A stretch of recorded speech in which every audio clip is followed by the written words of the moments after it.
Okay. Good afternoon. I'm Karen Farmer White, Chair of the State Board of Education, and I'd like to call to order as the Committee of the Whole. I'd like to begin by welcoming, is it Taba or Taiba? Taiba, but unfortunately, I don't think she's connected just yet. Oh, okay. Well, when she comes on, we'd like to welcome her as a student at Northampton Community College, who is joining us for her first meeting as our new junior post-secondary student member. Ms. Sultana is pursuing an associate's degree in political science and also serves as an administrative role at the college's Center for Civic and Community Engagement. She has prior experience working with students at a K-12 level as a special education aide and a substitute paraprofessional. For the next 2 years, she will serve as an advisory member of the board assigned to the Council of Higher Ed. Taiba, on behalf of the board, we welcome her and we look forward to working with her. This afternoon, we're also joined by Secretary Pedro Rivera. Secretary Rivera will be stepping down from his leadership post at the Department of Education shortly to take on a new role as president of Thaddeus Stevens College of Technology in Lancaster. His departure truly characterizes the phrase, "Our loss is their gain." In just a moment, we will have an opportunity to hear from Secretary and wish him well in his new role. Before we move along with our agenda, I'd like to briefly address the logistics of how we'll conduct this virtual meeting. All state board members have speaking permission to participate in discussion throughout the meeting. Members of the public will be muted until we arrive at each opportunity for public comment, which will occur at the end of each council meeting and at the end of the state board meeting. At those times, we'll direct you on how to participate to address the board if you're on the webinar or just on the phone. Comments will be limited to 3 minutes per person. I also want to announce that this meeting will be recorded via Zoom's webinar platform. At this time, I'd like to ask our administrative assistant to please call the roll for attendance. Mr. Agris, Honorable Achel. Here. Dr. Barker. Here. Mr. Barrett. Here. Dr. Bracy Green. Here. Dr. Carnicella. Here. Senator Dinniman. Ms. Dungy Glenn. Ms. Griffin. I know she's here somewhere. Dr. Gunter Smith. Here. Dr. Keeling. Here. Honorable Lolly Green.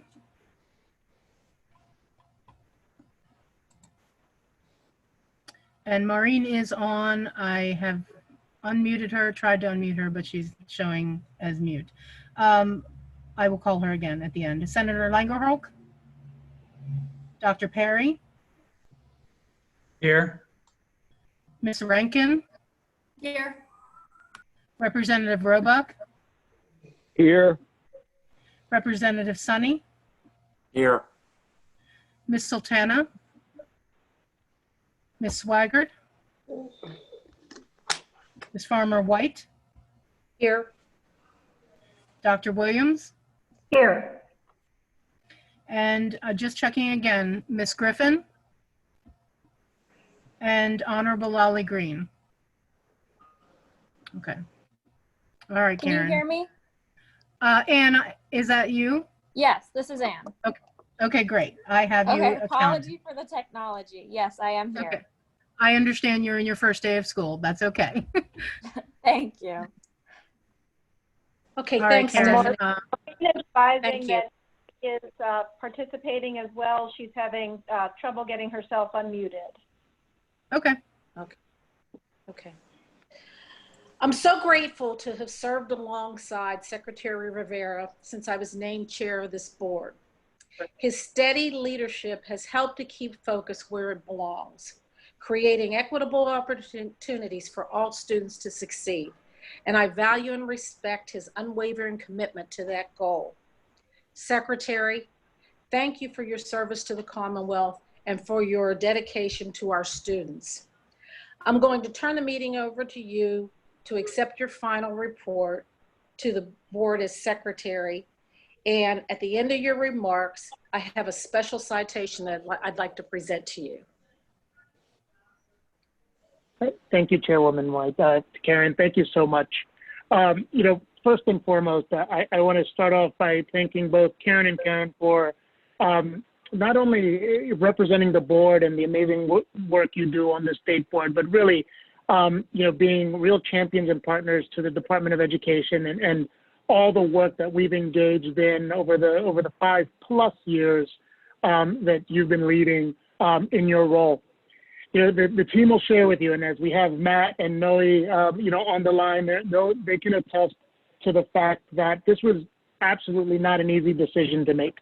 Leading the team at PDE and serving under the governor and working with the members of the General Assembly and the board and stakeholders has absolutely been one of the greatest privileges of my life. And that's not just a talking point. It really, I share with folks, this is kind of like being able to sit on the sidelines and root firsthand your favorite sports teams each and every day. But, I'm comforted. I'm comforted in knowing that Matt and Noe and the team and the board are going to continue to serve students at the Department of Education. And I, feel really good about this opportunity that I have to continue to serve students in a new role and continue to deliver on the vision that we've set together in ensuring equity and innovation and opportunities for all of our kids, especially those students who are living in underserved and underrepresented communities, and giving them a pathway to be successful, to earn a living wage and to really, grow and set a trajectory out of poverty and to continue prosperity in their lives. I wish I, could always have had more opportunities to continue my rounds and to visit with you, to have those walks to the Capitol, with Karen White, or to just engage in some of the great professional and personal conversations that we've, that we've had together and engaged. As always, you wish you had more time to, to discuss with practitioners some of the best practice in education and to push, opportunities and policies that will improve the quality of life of students. Because at the end of the day, I think, I'm reminded often that was the best part of the job, just kind of engaging personally and seeing and being reminded humbly of all the talent that exists here and the commitment that exists here in Pennsylvania. So I'm proud. I also think it's important as I transition from one position to another to kind of, share with you, the why, what my thinking was. And as many of you know that have known me for a number of years, I've always been, an extremely, mission-driven individual, always been one to put my faith in the hope, in doing the best I can given the opportunities that I have for those that don't always have the voice or those opportunities. And as we know, COVID-19 has intensified an already difficult job and position, but has also provided us this opportunity to reflect and to focus on the needs of some of our most vulnerable students and to prioritize the needs of families and the communities that we serve. When this pandemic struck, and each and every one of you helped to step up, to provide a service and to provide leadership to our communities. I mean, we stepped up and we provided meals. We provided systems of support. We provided resources. We provided connectivity. We provided direction and sometimes just the shoulder to lean or to cry on, to just, commiserate and strategize around how to best meet the needs, of our communities. And then, the pandemic underscored many of the inequities that exist across our communities. And this intensified when you think of just everything that we've gone through as leadership and the Commonwealth and the nation is going through, it's intensified by, with civil unrest and backlash over systemic biases and, and racism that really is plaguing many of our communities and our neighbors and, the folks that we care about, so much and, all across the Commonwealth. So I know that the work and the importance of the work that you all are engaging in as a state board and the work that PDE is engaging in is no more important than today. But it's also what drove me to not say goodbye in a sense to the state board or to PDE, but it's really what built my resolve to say, I want to go back and I want to engage as a practitioner. I want to work firsthand, in the field again with educators and with students. And, as I shared with the governor, it's not that I was looking to leave this, this agency or to leave government.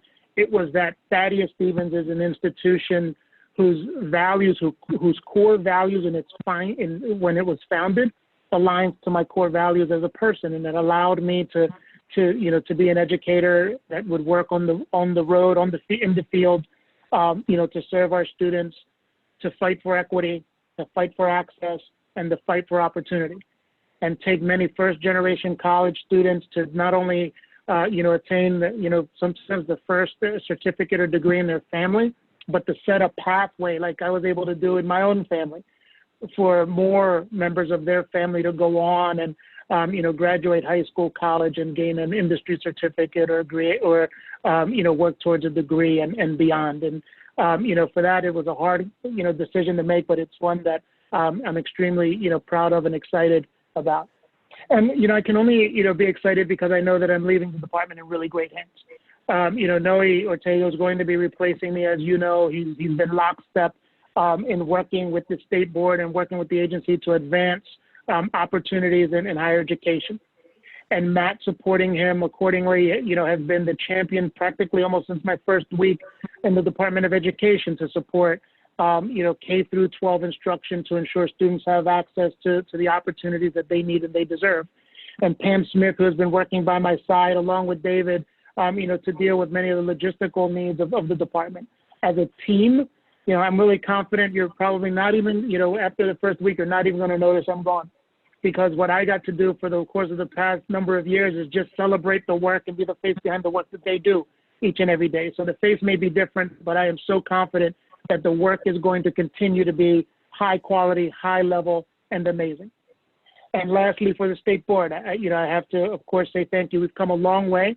5 years ago, a little over 5 years ago, I remember a state board meeting where I had to apologize for not engaging you the way the Department of Education should be engaging you, not being as comprehensive as I'd like for us to be, around the information that we share and your engagement.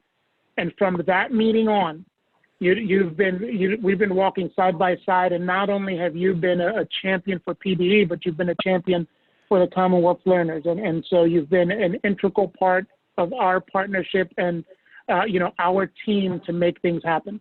And that should be evidence, each and every one of you, when you take a look at, post-secondary attainment goals, and you take a look at, the work we've done around STEM and computer science standards.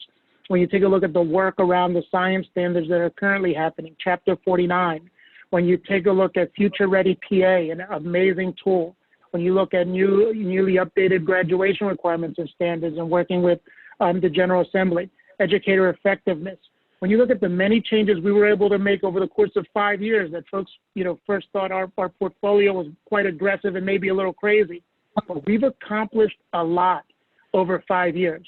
And that's only because of the partnership that we have with you, our members in the field, and the members of the General Assembly, and of course the direction we've been given, by our governor. And so for that, I hope, you continue to hold your head high, reflecting on my time, as secretary, and we'll continue to celebrate successes as Noe and the team continue to move this important work forward.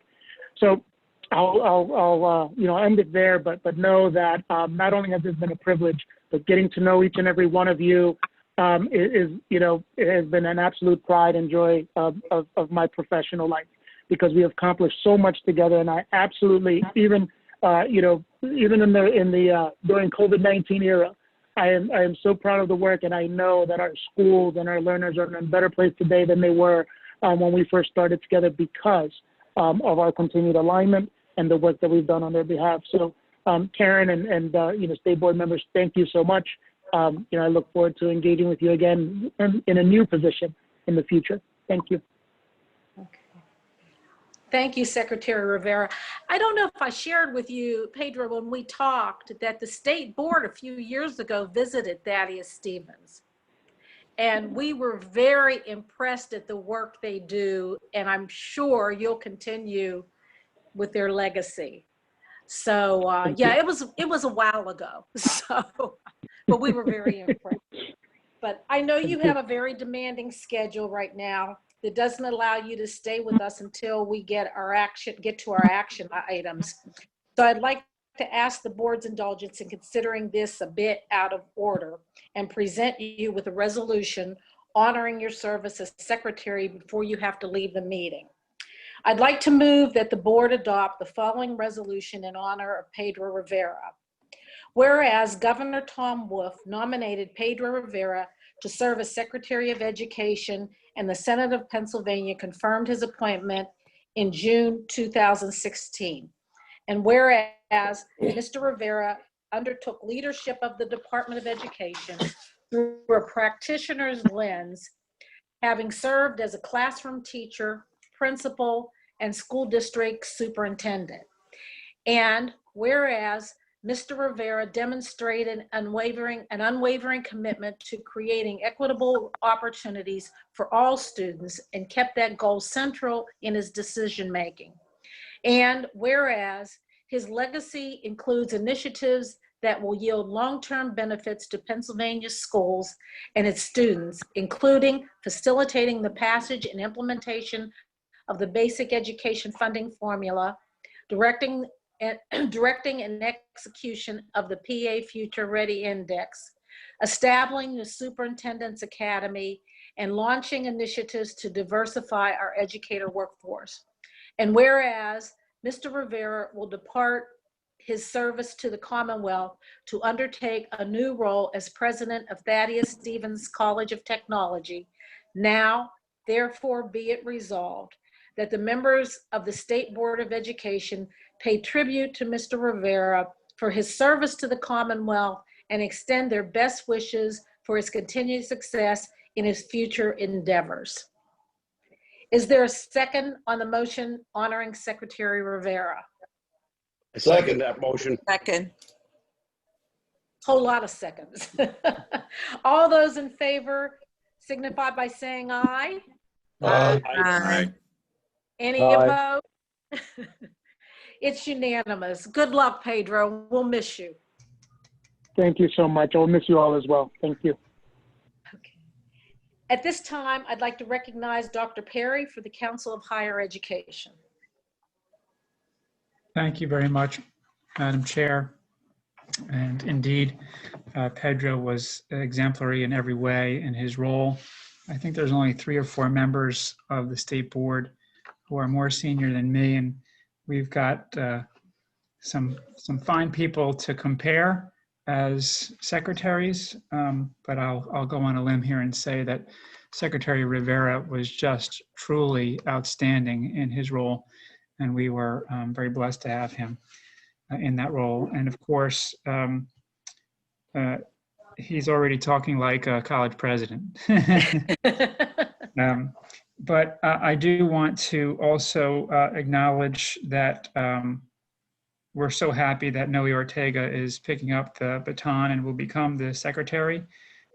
His work in post-secondary education throughout, but particularly during the course of COVID-19, has been just incredible. He has been incredible for us, all of us in post-secondary ed, helping us with guidance and bringing us forth the guidance that is pertinent from the Department of Health, from the Department of Education, and also helping us to understand what's happening in primary and secondary ed so that we can sort of correlate those things to post-secondary ed. So very grateful that Noe will be becoming the secretary. So more formally here, my name is John Perry again, and I'm the chairman of the Council of Higher Education. So we'll call the council to order. Our first item of business is the approval of our minutes. So let's call up the minutes from our July 8, 2020 meeting. Are there any corrections or additions to the minutes? No. Okay, hearing none, is there a motion to approve them? So move. Thank you. Is there a second? Second. Thank you. Yes, that was Jamie. All those in favor signify by saying aye. Aye. Aye. Any opposed? The ayes have it. Thank you. So now let's please recognize our incoming Secretary of Education. He's still, I think, technically for today, he's the Deputy Secretary of Post-Secondary and Higher Education. And we'll ask, please, Dr. Ortega for your report. Dr. Perry, thank you. And just do a quick check. Can you hear me okay? Fantastic. And so I too want to offer up a great deal of congratulations to Secretary Rivera. It's been an absolute pleasure to work with him side by side as the Deputy Secretary for Post-Secondary and Higher Education, and every single thing that drew me to be able to serve alongside him under this administration. Values to equity are all important elements that I want to assure both the Council of Higher Education and the State Board of Education that will continue as we move forward and navigate some of the challenges that we've identified. I'd like to also break a little bit with tradition today as I offer my report on to the Higher Education Council, and to begin with an acknowledgement and a great deal of thanks to all of the institutional leaders out there who have been leading through COVID and handling all the challenges that have been arising each and every day. I know they're not alone. Each one of them is surrounded by response teams, each of which play an integral role in ensuring that students not only are able to come back to campus safely and securely, but they're also be able, to the best of their ability, to ensure that they continue to receive the high quality education that all of our institutions in Pennsylvania are known for. And so with that, I also want to summarize that we continue to work closely with the Department of Health to put together all the best guidance that we can for our post-secondary institutions. It's not lost on us that as you glance around both Pennsylvania landscape and the nation and the globe, you see challenges emerging each and every day. And each of these we begin to assess with our partners at our sister agencies to continue to develop the kind of guidance and recommendations that would be useful. Understanding that each of the institutions are dealing with a number of elements, we want to make sure, and this is something that I think under the leadership of Secretary Rivera we've continued to do, is that we continue to make sure that we can provide and put the conditions in place to allow all of our leaders to be successful. So we continue to do that, continue to share that information on a weekly basis with a number of our stakeholders. Throughout this entire time, it's been important for us as we engage with our post-secondary partners that we do the one thing that's extremely important, and that is to make ourselves available to each and every one of them to make sure that we can address the needs as they emerge in real time and work collaboratively to troubleshoot as we all make sense of the challenges that are emerging all the time. And so those are the assurances that I'd like to make part of my remarks today, my report out to the council, Dr. Perry. And then I'm happy to answer any questions that folks may have as I summarize, as I wrap up the report. Okay, any questions for Dr. Ortega? All right, Dr. Ortega, anything further? That'll be it. Thank you. Okay, thank you. So the next item on our agenda is public comment. If there are members of the public participating via webinar that would like to address the Council of Higher Education, please indicate by selecting the raise your hand icon on the toolbar. Our staff will unmute you one at a time, and your comments will be limited to 3 minutes per person. Stephanie? Jonathan, so far there are no raised hands. And separately from that, I just wanted to acknowledge that Taiba Sotana, who is the newest member, is on the webinar at the moment. Oh, good. Thank you. Okay, so seeing as that there are no public comments in the webinar format, we'll ask if there are any members of the public who are participating via teleconference only that would like to address the Council of Higher Education. We will unmute the line now and ask for the names of each person who wishes to speak. Our staff will record a list of those who want to speak, and then we'll call on you individually to provide comments. Your comments will be limited to 3 minutes per person. Stephanie? Is there anyone on the line? I have unmuted you that would like to provide a public comment. Provide a comment, sorry. Nope, I do not see any at the moment. Thank Or you, hear it. Stephanie. Okay, hearing none for public comment. There are no action items on our agenda. Are there any announcements for the Council of Higher Education before we adjourn? Any members of the council want to add anything? Okay, very good. So then let's entertain a motion to adjourn our Council of Higher Education meeting, and then we'll move on to the Council of Basic Ed. Do we have a motion? So moved. This is Pamela. Thank you, Pamela. Do we have a second? Seconded. Thank you. Dr. Bracy Green has seconded. So we are, can we have a vote? All in favor, say aye. Aye. Any opposed? Thank you. The ayes have it. We're adjourned. So we'll now recognize Dr. Barker for the next portion of our agenda. Jim? Yes. First, thank you. And I too would like to join the chorus of support for Secretary Rivera. Having been through a number of secretaries, I agree with Dr. Perry that he has demonstrated the kind of leadership and focus that despite the many political, economic minefields that exist, he was able to stay focused on the target, which is helping all students in the Commonwealth of Pennsylvania be successful. And that is a rare and distinct trait that I'm sure he will carry on to college. And we only wish him the best. And yes, I was there when we visited Thaddeus. It's a beautiful place. And because we're not allowed to give any gifts, I had bought the Happy Meal for you and your family. But unfortunately, I can't give it to you. But just know that if there's anything any of us here on the board can do for you, we are here to serve. So congratulations to Secretary Rivera. Wish you the best. And I concur with Dr. Perry and all the voices that Dr. Ortega passes the baton on without moving a beat, losing a beat, without any complications. So we're looking forward to the new leadership, and we will greatly miss the leadership of Secretary Rivera. Thank you. Okay, let's begin with the State Board of Education, Elementary Ed. Are there any concerns or issues regarding the minutes?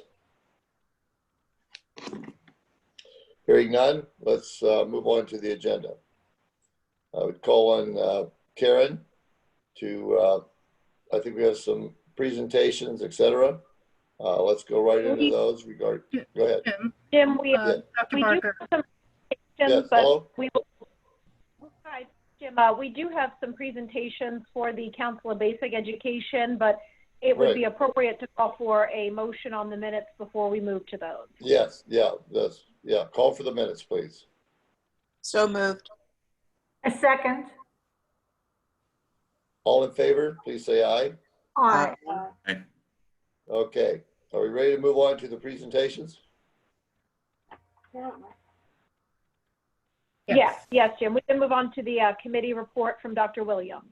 Okay, let's move right into the report, and we look forward to hearing what she has to say. Thank you. The Committee on Academic Standards in Chapter 4 met this morning to continue a conversation we began almost exactly 1 year ago. Last September, the board determined that our academic standards for science are no longer aligned with current research and best practice in science education after hearing from the field and from national experts in this area. For our context, our current standards in science and technology and environment and ecology were adopted in 2002. We directed the Department of Education to initiate an effort to prepare draft updates to our science standards and to return to us with recommendations on updated standards for the board's consideration. The department presented its recommendations to our committee this morning, and we agreed to adopt them on our agenda for consideration as a proposed regulation. The recommendations were informed by an unprecedented level of stakeholder outreach that reached every corner of the Commonwealth. A copy of the department's recommendations is posted on our website, so members of the public can follow along with the materials we'll be discussing. Any changes to our academic standards must be made through regulatory review. This is a two-stage process that includes additional opportunities for comment both by members of the public and by other state policy leaders before the board would consider a final regulation. To be clear, any action that may be taken today by the council or by the board would only be on a proposed regulation and would not constitute final changes to the standards. Academic standards are published under the board's regulation in Chapter 4. And at the same time we're inviting conversation around science standards, we recognize there are other provisions in the chapter that are not in alignment with recent statutory changes.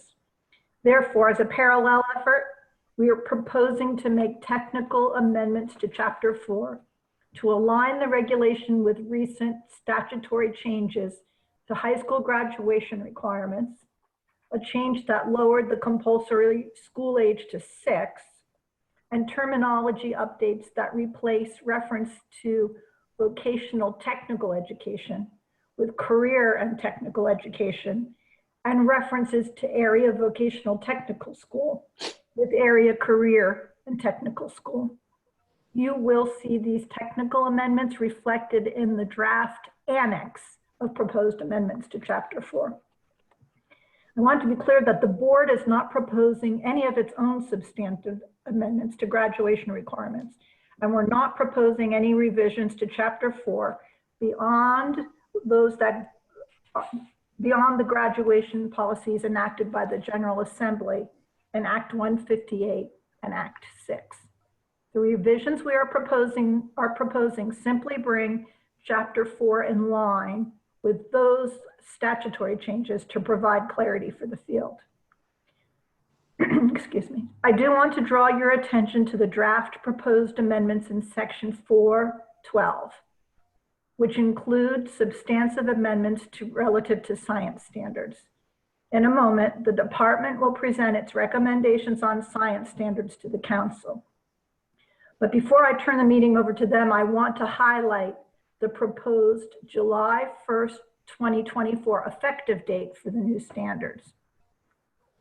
We recognize that successful implementation of new standards will require time for school entities to align curriculum, provide professional development for staff, have time for education, teacher education preparation programs to incorporate the new standards into the pre-service instruction, and also time for the department to develop and deploy resources to support this work and to update the aligned state assessments.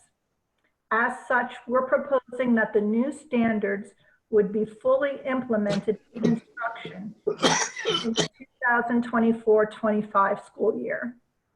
We're also proposing that the future standards revisions would occur no sooner than every 5 years, but no later than every 10 years from the date of adoption. With that understanding, I'd like to invite Judd Pittman, Brian Gasper, and Aaron Donahoe to present the department's recommendations on science standards that are reflected in the draft amendments to Section 4.12 and in Appendix B-1 as posted on our website. We look forward to hearing from the three of you now. Thank you. Thank you, Chairwoman Williams.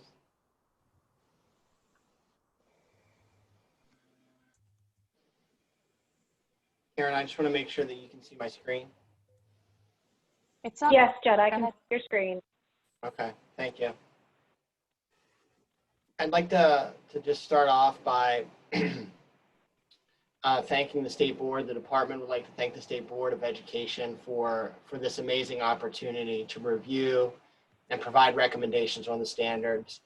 PD would like to thank each and every one of the stakeholders that attended either the virtual stakeholder sessions, the face-to-face sessions, or any of the focus groups that we held throughout the summer to help provide critical input on the recommendations that we've set in front of the state board.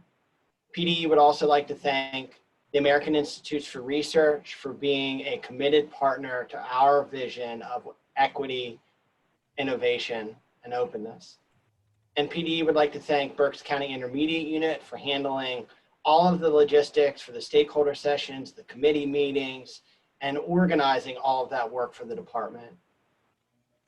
Finally, the department would like to thank each and every one of the steering committee members and the content committee members and the writing committee members for the tireless hours and efforts and for taking time away from their families in the midst of a global pandemic to support our vision for reviewing and revising the science standards. Their effort and commitment to Pennsylvania students and unprecedented.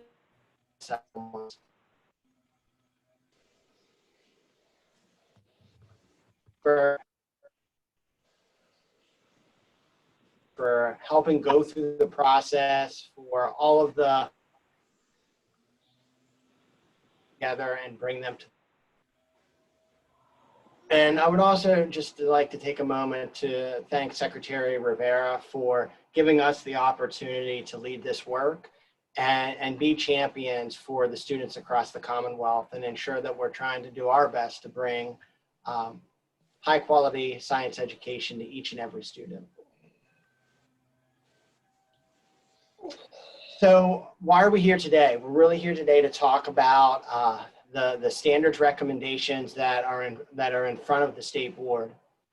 And I want to start off with a quote from one of our student focus groups. Our students throughout the process, whether it was the stakeholder sessions or our focus groups, whether it was K-12 students or higher ed students, they always have a really unique way of speaking truth and reminding us of the direction that we need to go. And there was a member of one of the focus groups that shared, learning science makes you more aware of your surroundings and broadens your perspective. The economy is based on science, the workforce is built on science, and that all gets fostered when we're young. That's the opportunity that we have in front of us, to make sure that each and every one of our youngsters gets an opportunity to build their science literacy. So about a year ago, the Pennsylvania Department of Education, in collaboration with Penn State University Conn Professor Dr. Carla Zembasal, presented a case for why the state board should consider opening Chapter 4 to review the 2002 Science, Technology, Environment, and Ecology Standards. We shared the growing evidence in peer-reviewed research since 2002 on how children learn and the need based on this research to revise the 2002 standard. We shared the critical importance for every child, regardless of ability, socioeconomic status, race, gender, geography, zip code, the need for high quality science education and science experiences so they can be included in the ever-changing and growing STEM economy here in Pennsylvania, nationally, and across the globe.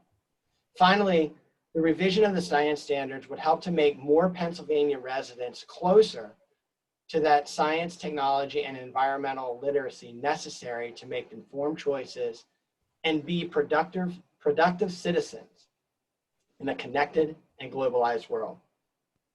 At no time in our generation's lived history, with the onset of a global pandemic and the perpetuation of systems for racial inequalities, has it been more critical or evident that ensuring equitable education, along with the necessity that all students have a fundamental understanding of science. The department's commitment to high quality and equitable education is critical to the success of Pennsylvania and to the success of our nation. So in that September 2019 meeting, the State Board of Education charged the Pennsylvania Department of Education to explore revising the 2002 Science, Technology, Environment, and Ecology Standards. The Pennsylvania Department of Education held true to its values of equity, innovation, and openness by establishing a stakeholder-driven process on the front end for reviewing and revising the standards. Today, the Pennsylvania Department of Education is here to present the State Board of Education with an overview of the process and the subsequent series of recommendations for revising the 2002 Science and Technology and Environment and Ecology standards. The department's recommendations are presented in 3 separate reports. The first report is titled Pennsylvania Integrated Standards for Science, Environment, Ecology, Technology, and Engineering Education, grades K through 5. The second report is Pennsylvania's Integrated Standards for Science, Environment, and Ecology and Engineering, grades 6 through 12. And the third and final report is Pennsylvania Technology and Engineering Standards, 6 through 12. Each report represents the department's commitment to the revision of the 2002 Science and Technology and Environment and Ecology standards. So what has happened between the 2 Septembers, September 2019 and September 2020? PDE wanted to first find a partner that was committed to our vision for innovation, equity, and openness, and that could help to facilitate and review the standards process. PDE selected the American Institutes for Research and the Berks County Intermediate Unit. The AIR team has been a phenomenal partner helping to facilitate the stakeholder sessions, helping in the development of the Science, Technology, Environment, and Ecology National Landscape Scan and Pennsylvania Stakeholder Feedback Report, and preparing each of the recommendation reports that we set in front of the board today. Berks County Intermediate Unit helped to handle all of the logistics for the stakeholder sessions, committee meetings, and focus groups. And the Berks County Intermediate Unit team also acted as silent note takers and observers for all of the sessions. The stakeholder sessions across the Commonwealth were set forth to ask Pennsylvanians some core and critical questions to the review and revision process. First, we wanted to know, what is Pennsylvania stakeholders' vision for a revised set of standards? What are the crucial elements that those standards should encompass? What should the impacts for a revised set of standards be on students and educators? What would a new or revised set of standards include? What are the current strengths and challenges of the 2002 standards? And what knowledge, skills, and dispositions should be included in a set of revised standards? The stakeholder sessions followed with the publication of the Science and Technology, Environment and Ecology Standards, a National Landscape Scan, and Pennsylvania Stakeholder Feedback Report. And there were several themes that emerged from that report, which are worth highlighting and noting this morning. Importance on equity and intentionality to include every learner in science education, and an intent to include more educators in science instruction, especially at that K-5 level. The importance of developing Pennsylvania scholars' transferable skills that can be applied across disciplines and across contexts. The importance of the Pennsylvania context for learning, whether it's our unique landscapes or our cultural heritage, as foundations for the science learning process, and the critical importance of career readiness. In April of 2020, the Pennsylvania Department of Education released a call for applicants to help with the standards revision process. This selection process was robust and thorough. Applicants submitted letters of recommendation, resumes, and vitas. Each of the 181 applicants was reviewed by 3 internal reviewers. We received a diverse collection of applicants and tried to balance experience, content knowledge, expertise, and geography to recommend a diverse set of committee members who reflected the uniqueness of Pennsylvania to the state board. Following review and recommendations for the committee members, a list was brought to the state board and voted on in May of 2020. A total of 60 members for the content committee were selected, and a total of 18 members for the steering committees were selected. And each committee had a different role or function. The steering committee's charge was to provide the content committee feedback and guidance on the progress being made to review, update, and revise the 2002 standards. The steering committee was also charged with ensuring the standards were accessible to all of our scholars and educators. They were charged with activating the most recent research, communicating the current and future workforce needs to the content committee. And finally, the steering committee was to be critical friends for the content committee and become champions for the standards efforts. The role of the content committee, their charge was to analyze public stakeholder feedback, review the landscape report, dig deep into existing standards from other states and organizations to identify key components and structures to consider in our new standards. The content and steering committees also had to balance the idea of standards versus curriculum versus instruction. And the reminder that we were making recommendations on standards, which are the broad goals articulating what students should know, understand, and be able to do. And the committees always had that tension of trying to keep in mind what they knew about the local context of curriculum instruction, the understanding of the inequities that may occur across communities with regards to curriculum and instruction, and really balancing that tension with the conversations and the recommendations they were going to set forth. So upon the selection of the committee in May and the committees in May of 2020, members in collaboration with the American Institutes for Research met for a series of 9 day-long virtual meetings through the month of June. The committees were challenged with doing a deep dive into reviewing all of the science education literature, the learning sciences literature, and other seminal documents for the development of standards.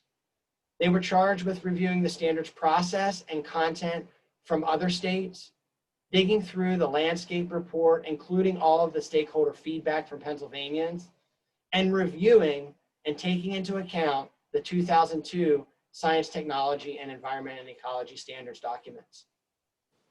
The committee meetings themselves were staggered, with the content committee meeting followed by the steering committee meeting, and that staggering was intentional. It was to ensure each group could rely on and react to the other's feedback and recommendations. We also made an intentional choice to have 3 members that would serve on both the content and the steering committees. Their role was to cross-pollinate conversations. These members were used to help clarify and reiterate the voices within each committee, both content and steering.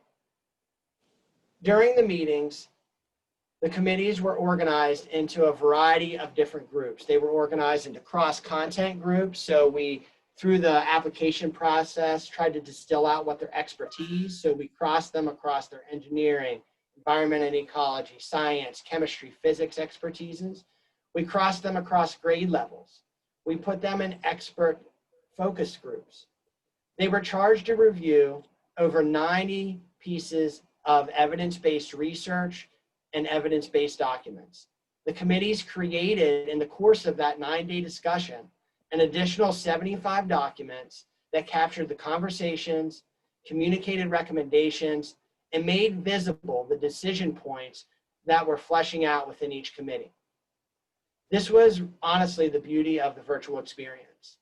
We were able to use virtual tools to record the meetings, re-listen to the conversations, share them back out with the committee members, record all of the discourse that takes place in the Zoom chats. We were able to record all of the conversations that were taking place in the documents. And one thing that we got feedback from the members was that it allowed for the elevation of voice. Often, you know, when we're in a face-to-face situation, maybe the loudest or most passionate person gets to dominate the conversation. This was really an opportunity for everybody's voice to have equal footing. And one of the committee members quoted throughout the process that the virtual nature of the meetings allowed more folks to engage, more folks to dig deep, and they were able to do so without having to move to Harrisburg over the summer and attend a bunch of face-to-face meetings. So the committee members were super appreciative of the virtual space, and it really allowed them to meet every day. These meetings were used, initial committee meetings, these 9 sessions, were used to set the vision for science, environment, ecology, technology, and engineering education in Pennsylvania. These meetings were used to determine the non-negotiables, or what were the most critical elements for the standards. These meetings helped to crystallize the focus on equity for both students and educators. It helped to focus on the importance of sustainability as a concept tying the science disciplines together. It allowed us to focus on the scientific, environmental, and technological and engineering practices, skills like analyzing and interpreting data, being able to apply data towards explanations or arguments or in novel situations to solve problems, and being able to ask critical and informed questions. A commitment that the standards should be driven towards students' scientific and environmental and technological literacy were fleshed out during these first initial meetings.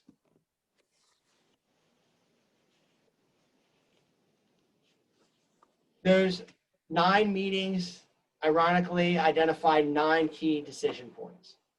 And there were several themes that emerged from these initial committee meetings.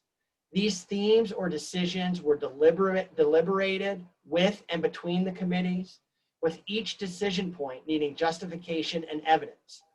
To land on a final decision, the committees went through the democratic process and went through multiple votes to try to figure out what the best course forward would be. All the while, the committees kept students at the center of the conversation, wanting to make sure educators could access the standards and then include those standards in the instruction that takes root in the classroom. The committees wanted to make education frictionless for an educator to teach science, environment, technology, engineering, and ecology in and out of the classroom setting. Even if you weren't a science champion, like many of these individuals or the 181 applicants that wanted to serve on these committees were. So the decision points the committees made and they wrestled with were the following. They needed to determine whether or not they wanted to separate the standards by grade in K through 5.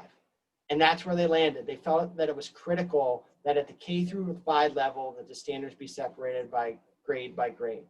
They needed to determine whether or not to separate the standards by grade band for 6 through 8 and 9 through 12 to support the flexibility of local course selection and course development.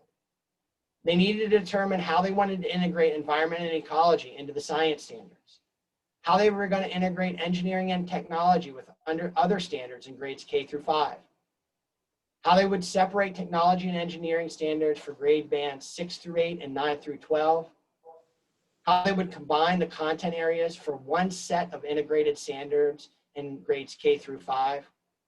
They needed to look at all of that research and critical documents like the Natural Research Council's A Framework for K-12 Science Education to determine how to integrate content area specific resources, standards, how to revise, add, and identify cross-content connections, and to really listen to the committees and the Pennsylvania stakeholders about incorporating sustainability in the Pennsylvania context.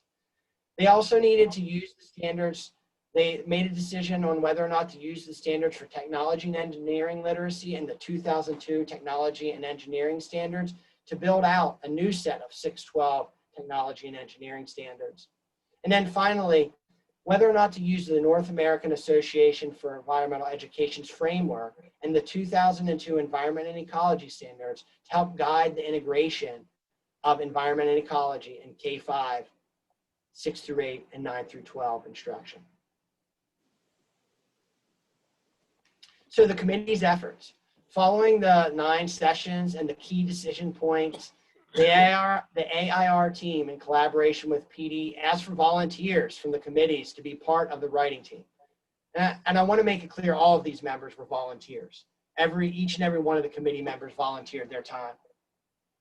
Almost 90% of the committee members wanted to be part of the writing process. And over the course of July and August, the writing committees met virtually almost every day.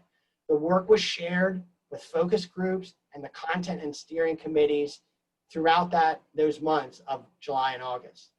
That consistent push and pull and that consistent iteration, the writing committee listened to the steering committee's feedback, to the content committee's feedback, to those focus group sessions. And it was that constant push and pull that led to rich and robust conversations and the outgrowth of the standards recommendation reports that we've set forth today. So the standard structures, the committees have taken all of the recommendations to redesign the structure and commitment to integration. The committees, along with the feedback from the field, wanted to ensure students in Pennsylvania were able to make connections across disciplines and apply their knowledge and skills in novel situations and to use that to solve problems. So we've set forth the structure that's outlined in the reports. A set of K-5 integrated standards for science, environment, ecology, technology, and engineering. a set of Pennsylvania integrated standards for science, environment, and ecology for 6 through 12, banded by 6, 8, and 9, 12. And then a set of Pennsylvania technology and engineering standards 6 through 12, banded grades 6, 8, and 9, 12. The anatomy of the standards is going to look a little bit different as you take a look at the reports.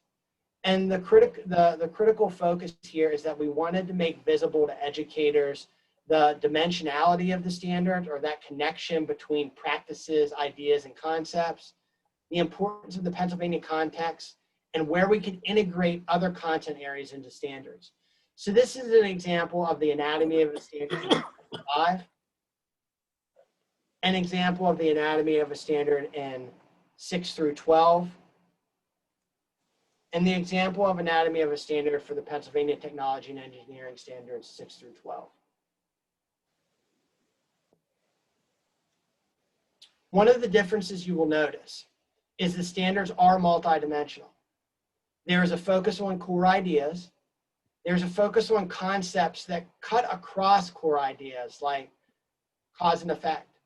And there's a focus on practices, all being part of the students' learning experiences that drive towards the development of performance expectations, or what students are able to do. The recommendations set forth focus on students doing science, engaging with scientific phenomenon, and applying practices and skills across disciplines. Overlaying those 3 dimensions of practices, core ideas, and cross-cutting concepts will be the Pennsylvania context, ensuring that example phenomenon leverage students' lived experiences. So for example, if you're an 8th grade student and you're learning about ecosystem dynamics, they may talk about local ecosystems before ever exploring things like the Amazon rainforest. So they may talk about the Allegheny National Forest in the northwest part of the Commonwealth. Or you may use examples from central Pennsylvania around the uniqueness of the Susquehanna River Basin. Or if you're in Philadelphia, you may discuss the dynamics of an urban forestry and the importance of a forest canopy in an urban environment, or the importance of a community garden.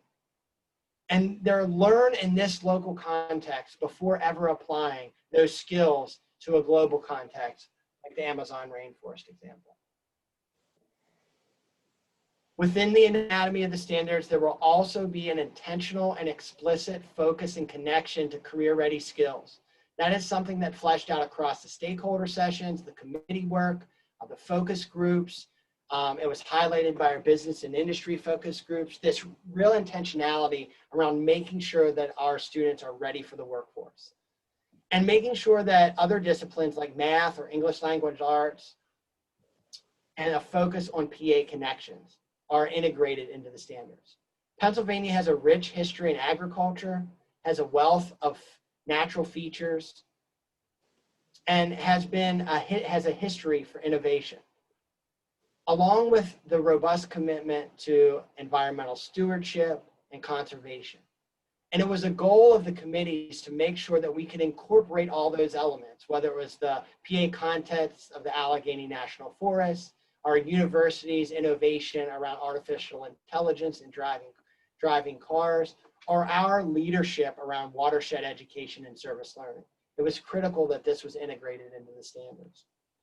The committee also wanted to make sure that the Pennsylvania contents and career-ready skills were evident in the recommendations, and that the standards were setting the vision for learning integration. So next steps. The students always speak best, so I do want to end with a quote. The environment or natural world is one of the most important things to focus on in science. Our generation's biggest hurdle will be taking care of the environment. If we want to keep living the way we are, if we want to keep living safely, and if we want to keep living in a way that makes life better for others, we need to learn these concepts today. The recommendation reports you have in front of you today represent the voices of Pennsylvanians.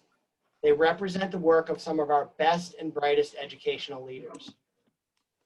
They represent Pennsylvania's commitment to equitable science learning and the inclusion of all students in rich science experience.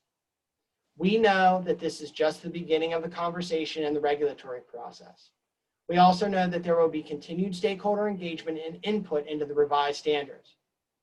What we present to the State Board today provides the foundation for continued and robust dialogue and will lead to the eventual adoption of a set of innovative standards for all Pennsylvanians, and that will prepare Pennsylvania students to be the world's next leaders, creators, and visionaries. So with that, I'd like to turn it over to my colleagues, Dr. Brian Gasper or Ms. Erin Donahoe for any additional comments. Otherwise, we're here to take questions, take comments, and that is the department's report on standards recommendations.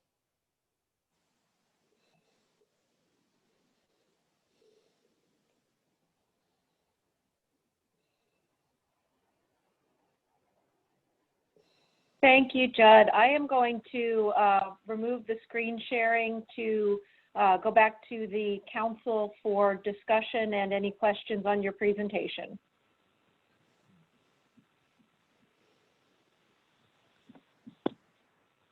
Judd, this is Jim Barker. What do you see as the biggest obstacle in introducing the recommendations for the updates? So the biggest obstacle, I think, is continuing to, and I don't know if it's an obstacle as much as it's an opportunity, is continuing to take stakeholder feedback and input throughout the regulatory process and doing our best to balance their input with what's evidence and research based. The other piece is really making sure that after the recommendations move through the regulatory process, and if we get the opportunity to adopt new sets of science, technology, engineering, environment, and ecology standards, will be a commitment to implementation and making sure that we're best preparing each of our educators and our communities for using this new resource.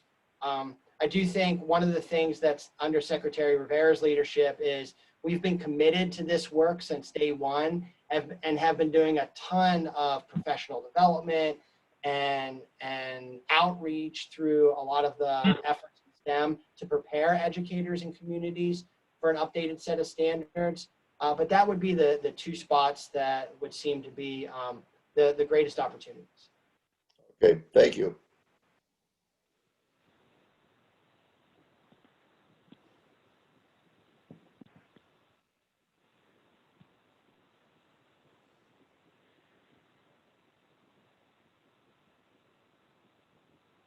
Judd, hi. This is Are there Pamela any? Gracie. I have a quick question. And I had the benefit of a great conversation with the team last week.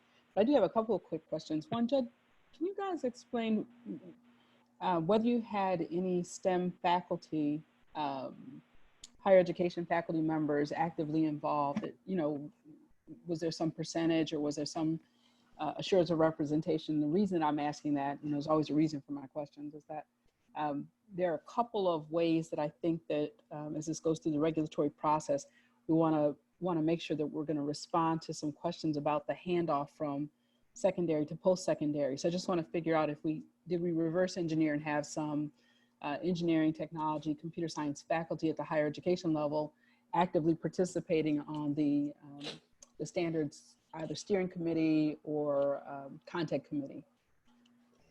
Thanks, Dr. Green. We did have representation from higher ed on the committees. We had representation from Shippensburg University, Millersville University, Penn State University.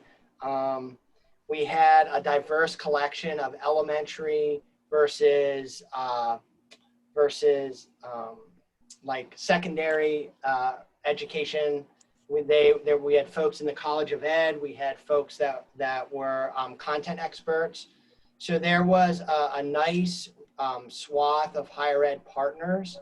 We also reached out initially with focus group opportunities for pre-service educators and pre-service partners. We just weren't able to pull together that focus group and get calendars sunk in July and August, but that's something we intend to continue doing if the board if that is something that the board would like to see. But we have tried to do our due diligence of incorporating not just higher ed partners, but also business and industry partners to look at it from all ends of the continuum. I appreciate it. And one of the observations that I would make is that when I was looking at the nature and the characteristics of technology from an engineering standpoint, biomimicry really sort of undergirds all of this. And I didn't see, that's such a huge initiative. Biomimicry is the study of nature as a source of innovation, and how to plants and animals, in particularly given the focus on sustainability, which I love for Pennsylvania. I love it for our Commonwealth. I love it as a global responsibility that our students will be focused on sustainability. But I'm wondering about some of these core the emerging disciplines inside of engineering and technology that we can reverse engineer into some of our standards on the front end. So that's really why I was asking the question. And biomimicry just is one example that came to mind, but there are a couple of others. And I just wanted to ask you about that. One of the great things, Dr. Bracy, during the stakeholder sessions, we had really awesome engagement from post-secondary partners. When we were in Philadelphia, we had folks from University City Science Center and Drexel University that are leading some of those types of efforts. We've had some of our partners from Carnegie Mellon leading some conversations around that. So I think it's an opportunity for us to dig back into that STEM stakeholder network and really ensure that these are setting our kids up for those emerging opportunities that are out there, especially here in Pennsylvania. Thank you. Love it. Thank you. If I could go back and address your first question a little further, I want to take this opportunity to point out that not only are there a lot of post-secondary representatives from the universities that Judd's mentioned and from others, but they're also really willing and enthusiastic to continue to be a part of this process. And I want to thank the board for giving PDE the flexibility and the openness to do the standards revision process in such a stakeholder-driven and educator-led way. And I really hope that we'll be able to continue that, because I know that the committee members are willing and really deeply into this work and deeply committed to it, and would love to keep participating in whatever way they can. So I hope that the doors will still be open for that, and we can still honor what they've done, and it's really valuable. So thanks for asking that. Erin, you know, I said to you last week, I have such a huge expectation of you as a fellow, okay? So we're gonna be pushing you really hard. And so this is, I think that the benefit of this group, and I wanna speak to Jim, the entire, the committee that this team is working under. I don't think I've seen anything like this, and I've represented Pennsylvania at 2 White House initiatives for STEM education. And the Commonwealth is, to be quite frank, benefiting and leapfrogging over what I've seen other states do. And I think this is setting the foundation for us for the next 20 to 30 years is really what's happening here. So I really want to applaud, you know, Judd knows I've been a fangirl for a long time under Secretary Rivera, looking forward to working with Secretary Ortega, but to have this team put together a foundation that can then build on the diversity of thinking that was involved here. We can talk about diversity of culture and perspectives, and we can weave, there's a lot we can weave into this, because the foundation for me as an expert is extraordinarily strong. And so I think that this team is just to be applauded for doing a yeoman's job in a very short period of time. 1 year is not a lot of time to revise an entire Commonwealth's standards for science education. So again, my 2 cents. Erin, we're going to keep pushing you to keep the doors open and keep the collaboration going. And as long as people are volunteering, have at it. We love you.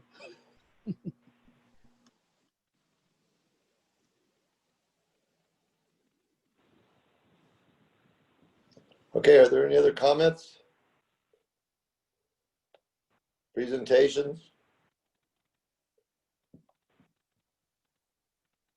Dr. Williams, is there anything else that's specific for recommending the updating the Pennsylvania academic standards in science and technology and environment and ecology? I think this part of the committee report is finished. Thank you, thank you. Okay, thank you. And Dr. Williams, thank you for your leadership as always. High quality, focused, and well received. So thank you very much. You're- At this you're very time, I'd like to recognize Matt Stem, Deputy Secretary of Elementary and Secondary Education, for a report. Mr. Stem, the floor is yours. Thank you so much, Dr. Barker. Appreciate it. Quick sound test. My audio is coming through okay? You're Yes. clear, Matt. Okay, great.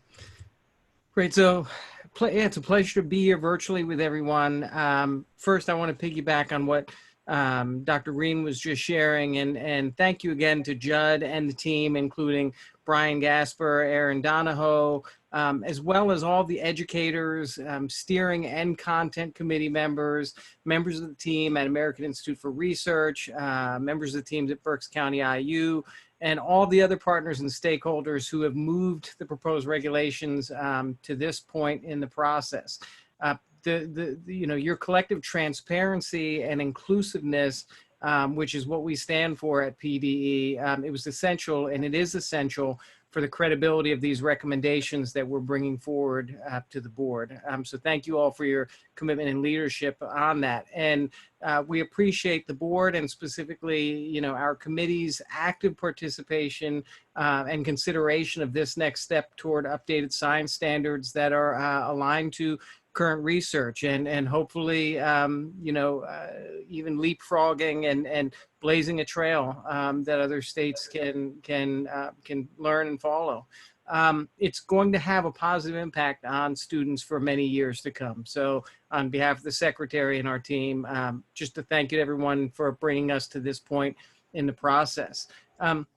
And then, I'll take a moment here. I also want to publicly thank Secretary Rivera for his student-centered, authentic leadership over these past 5 years. I can confidently say to everyone here at the meeting that, the Pedro that everyone sees front and center, whether it's here at board meetings, whether it's in public engagements, wherever that is, it's authentic and sincere. He's the same behind the scenes as he is at the forefront. And on a personal level, he's been a mentor and a friend to me for many years. And I look forward to us continuing the good work moving forward. And I also look forward to the leadership that Noe's going to bring to our team. And we together look forward to our close collaboration with the state board and all of our key partners. So beginning my brief report, first, I want to thank the state board for your leadership and support during these challenging COVID times. And now that schools are back in session, K-12 schools are back in session, want to take a few short minutes and just provide some quick high-level updates on what school reopening has been looking like here in the Commonwealth. So throughout the late spring and summer, our school leaders and their governing boards, along with their teachers, local plans for the start of this school year. It's required extensive collaboration and communication and trust building at the local level because our leaders are balancing these competing demands of mitigating a pandemic that doesn't play by any rules with providing the highest quality education possible. And I've been serving in the field of education, as most of you know, for well over 25 years and can say with confidence that, I know it sounds like an overused word, but these truly are unprecedented circumstances in which our school leaders, boards, teachers, and families are navigating together. And so knowing that, it's been the goal of the Department of Health, PDE, and our administration to provide as many resources, supports, and guidance as possible to assist with local efforts. Ultimately, we recognize that instructional models and programming is going to look different from community to community. But we want to ensure that local leaders have the direction and the information that they need to make the right decisions for their students, families, and again, for their entire communities.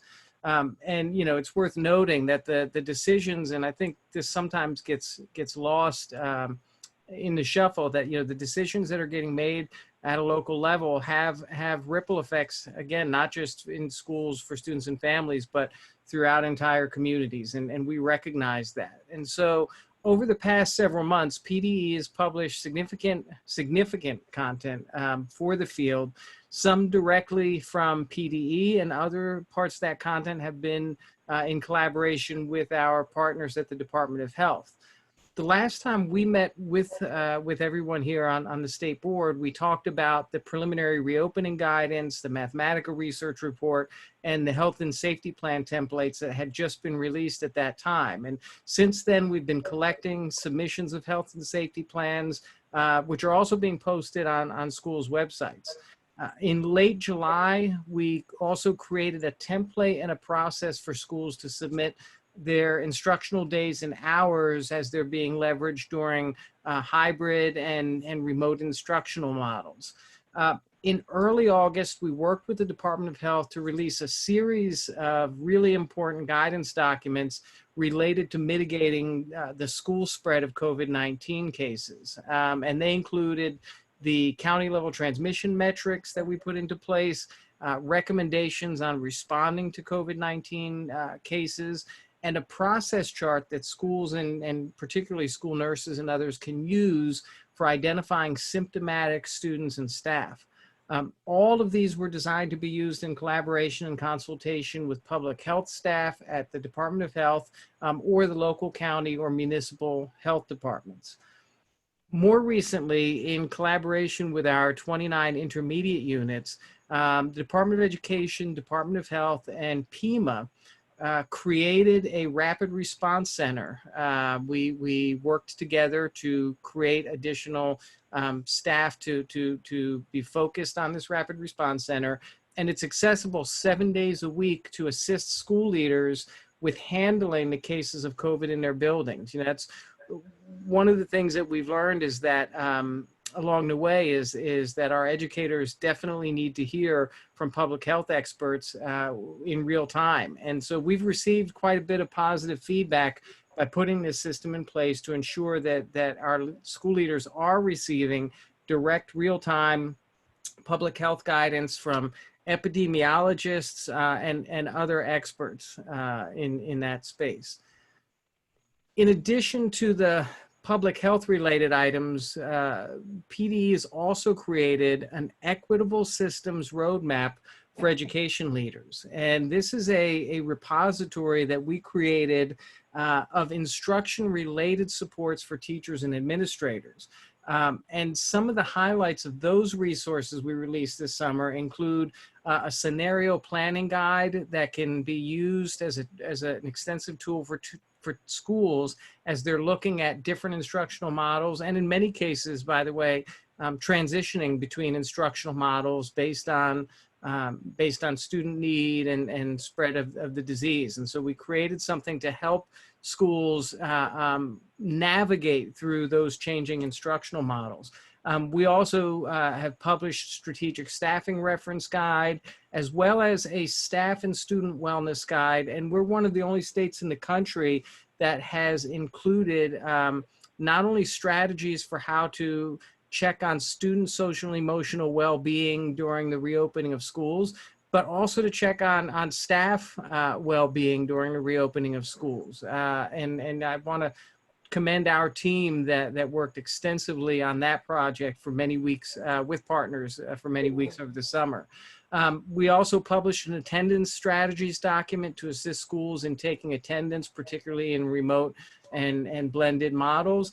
And then within probably a matter of days, certainly no more than weeks, we're going to be releasing more new resources. We have an online equity and inclusion repository that is going to be full of resources to ensure that equity and access needs don't get lost in the focus on support for students even during the pandemic.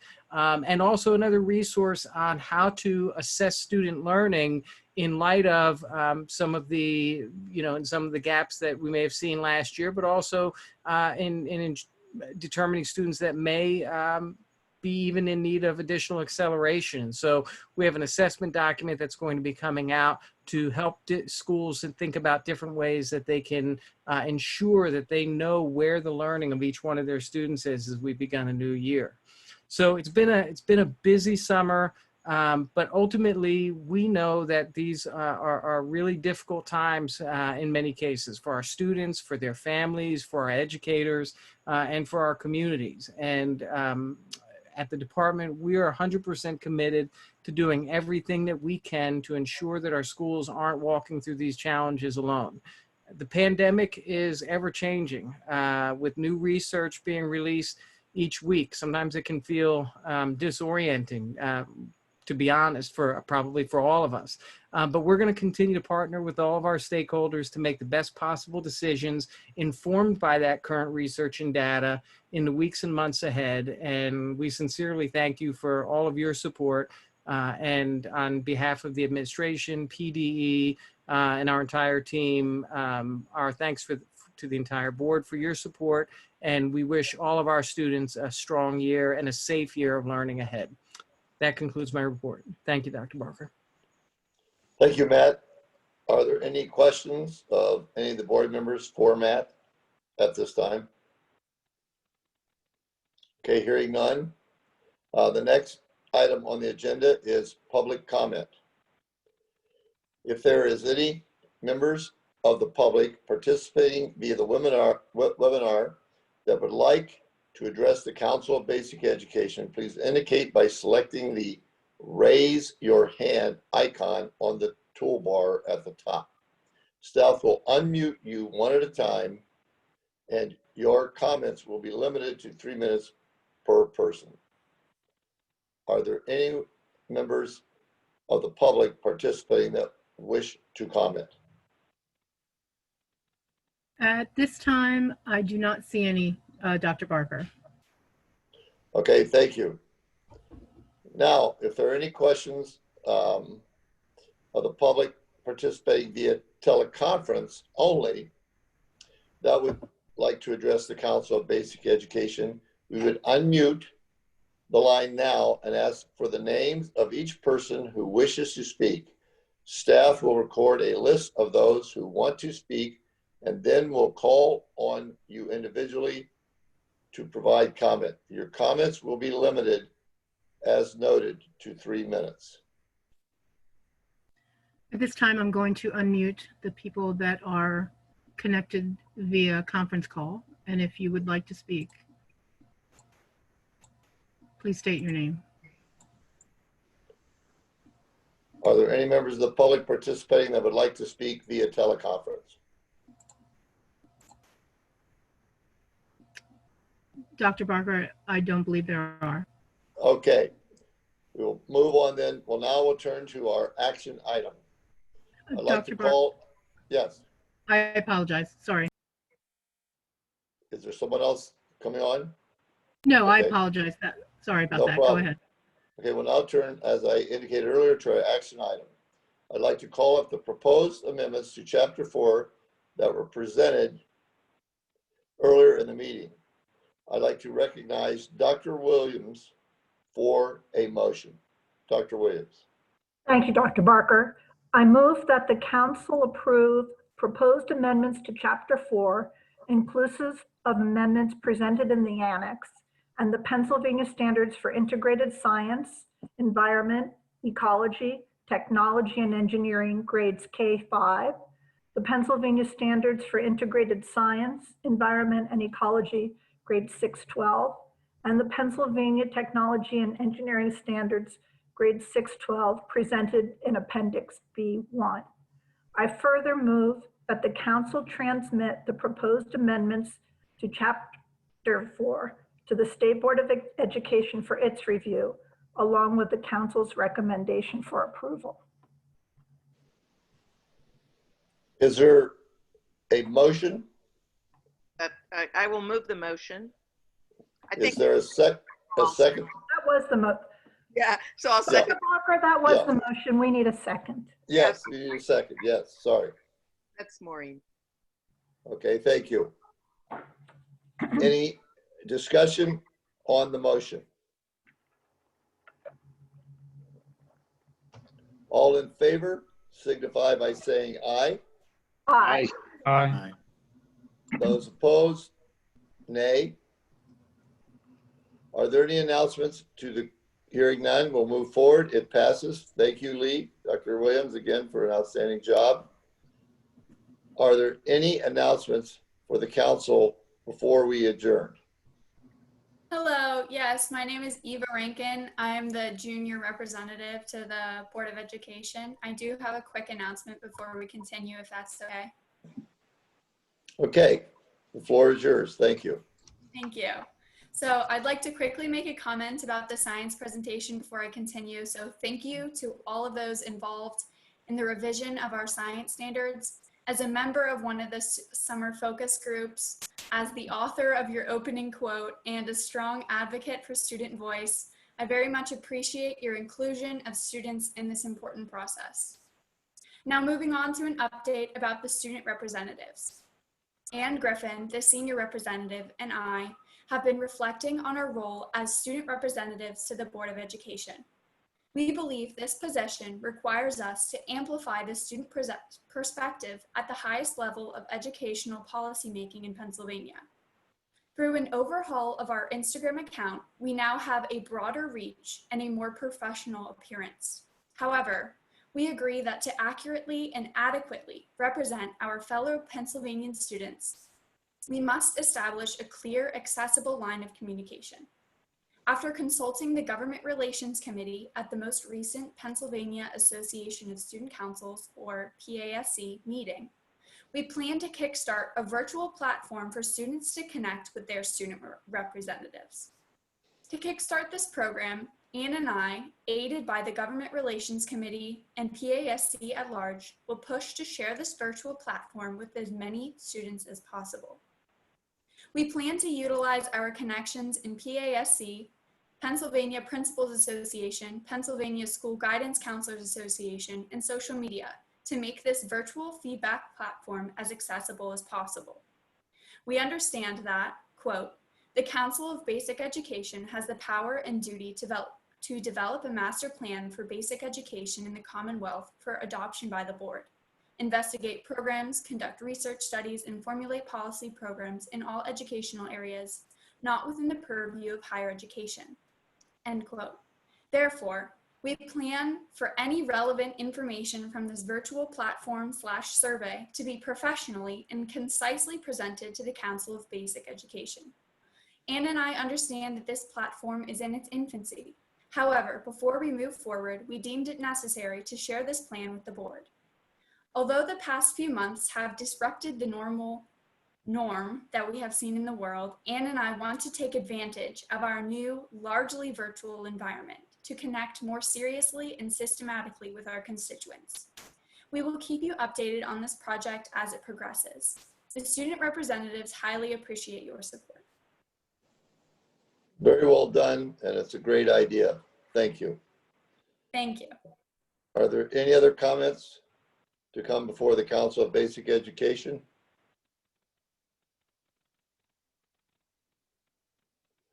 Hearing none, I'll now entertain a motion to adjourn the meeting of the Council of Basic Education. Is there a second?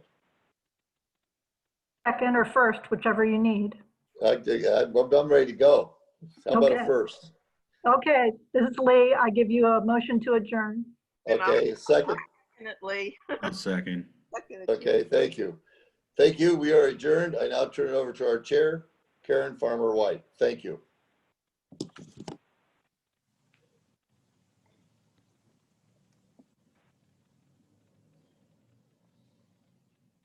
Sorry. I had to unmute myself. Thank you, Dr. Barker. We'll move directly to the next session of our agenda. I'd like to call to order the 358th meeting of the State Board of Education. Our first item is approval of the minutes from our July 8th, 2020 meeting. Are there any corrections or additions to the minutes? Is there a motion to approve? So moved. Second? Second. All those in favor signify by saying aye. Aye. Aye. Any opposed? Okay. The minutes stand as approved. At this time, I'd like to recognize the Honorable Carol Achel for a report from the Special Committee on Private School Accreditation. Thank you, Karen. The committee met this morning to consider applications from 2 organizations that wish to continue serving as approved accrediting bodies for private and non-public schools, the Pennsylvania Association of Independent Schools and the Middle States Association of Colleges and Schools. Per the Private Academic Schools Act, private schools may operate in Pennsylvania without state licensure if they are accredited by an organization approved by State Board of Education. To ensure that the quality and the integrity of the accreditation process is maintained at a high level over time, we require accreditors to renew their authority every 5 years. Our consideration of renewal applications is guided by criteria outlined in the board's statement of policy published in Chapter 52. Both the Pennsylvania Association of Independent Schools and Middle States submitted timely applications seeking to renew their authority, and their applications underwent dual reviews by the board and at our request by the Department of Education. I'm pleased to report that the department presented positive findings across all elements of both applications and recommended that both applications be approved. The organizations were evaluated based on their self-study process, protocols for conducting peer-reviewed site visits at candidate schools, standards for accreditation, monitoring, process for investigating and resolving complaints, and ensuring compliance with employee background check requirements. In each instance, the department found both applicants to be either of very good quality or high quality. Copies of the department's detailed findings were provided to all board members for review prior to this meeting. Upon consideration, our committee concurred with the department's findings on both applications, and we are recommending that the board approve both applications to grant authority to PAIS and Middle States for another 5 years. I'm happy to entertain any questions members may have with respect to this proposal. I have no questions, but having served as a member of the committee this morning, Carol did a wonderful job of eliciting the information from the department. The department did an amazing job of sharing a very thorough report. There should be no question about the ability to move forward here. Thank you, Jonathan. Karen, I think that finishes my report. Okay, thank you, Carol. Good report, thanks. Next, we'll receive the report of the Professional Standards and Practices Commission and the Office of Chief Counsel. Mr. Crosby and Ms. Dorito, we are ready for your report. Yes, can you hear me? Yes. Yes. Well, we can hear you, Shane. Thank you. And thank you for the opportunity to be here today. I'll keep my comments brief, and if there are any questions when we're finished, I'll be happy to take them. I want to just start by thanking the board on behalf of the commission for your support of the commission's recommendations to include professional ethics in the proposed amendments to Chapter 49. We think that this is a very important step toward achieving an intentional focus on professional ethics in the teaching profession. So thank you. And we look forward to continuing to work with the board and the department and our other stakeholders to advance this important work. I'm also pleased to report that we have adapted well, I think, to this new normal brought about by the pandemic. We have continued to meet to adjudicate cases brought by the Office of Chief Counsel. Our third Zoom meeting is scheduled for September 14th. And at that time, we will hear 29 discipline cases and 1 petition for reinstatement. So there has not been any backlog of adjudications as a result of the pandemic. We've also developed procedures for electronic filing and service, as well as procedures for virtual hearings. So with that, I'll turn it over to Sarah for her portion of the report. And again, happy to take any questions that you have. Good afternoon, Sarah DiRito for the Department of Education's Office of Chief Counsel.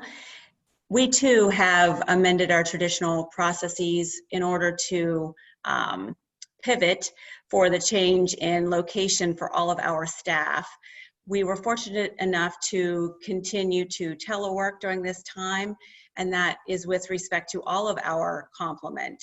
As you probably know, we were able to fulfill our complement finally at the end of 2019, bringing us to a total staff of 3 investigators, 7 full-time attorneys and 1 part-time attorney, and 2 dedicated support staff. So everyone was put in a position to continue teleworking during this time, and we've continued to focus our efforts on maintaining the safety of students in the schools. During this time, as we've been able to really review our resources and determine how to best use those tools that allow us to provide information to the field to further public safety, to use the Pennsylvania Justice Network to gather criminal justice information as it pertains to the over 800,000 certificated educators in the state of Pennsylvania. We're able to identify those educators where educator misconduct complaints should be initiated by the Department of Education as an interested party, where we should be in a position to take educator discipline action against those individuals because they have been criminally charged. We initially didn't realize what that scope would reveal to us. And over time, we've been able to determine what cases to advance and what cases to perhaps share information with the educational agencies so that they can take employment action if they determine that it is appropriate to do so with respect to that criminal information received. So while we use the JNet, the criminal justice information to provide public safety information to the field and to employers, we will no longer be initiating complaints and advancing complaints for prosecution to the extent they already exist as an attempt to focus our resources and focus our efforts on those most serious cases where there truly is a risk to student safety and where the conduct may otherwise indicate that it is demeaning to the education profession. Perhaps there is fraud or forgery involved in services provided to students or something along those lines. So really focusing our efforts in a much more tailored way. Additionally, paying much more attention to whether an educator has actually been working in the recent years, or whether they, if they haven't been working, have been issued a new credential or not. So those are some other ways that we've been able to draw attention to the cases that we will not be prosecuting any longer and start to eliminate some of those open cases. So with respect to the open cases that we currently have, we have 2,068 open educator misconduct complaints. This is a decrease from the last time information was shared with the state board back in January. At that time, we had 2,336 open educator misconduct complaints.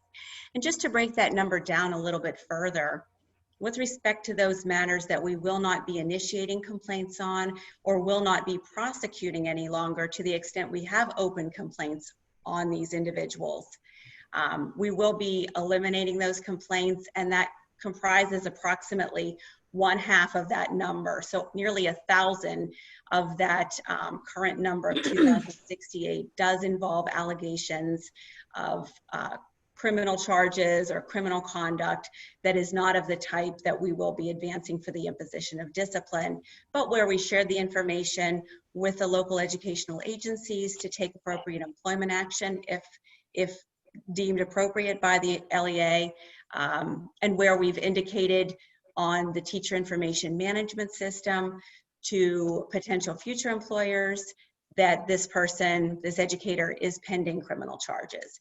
So we're certainly sharing that public safety information to the field. We're just not going to be always relying upon that as a means to initiate complaints or prosecute open complaints.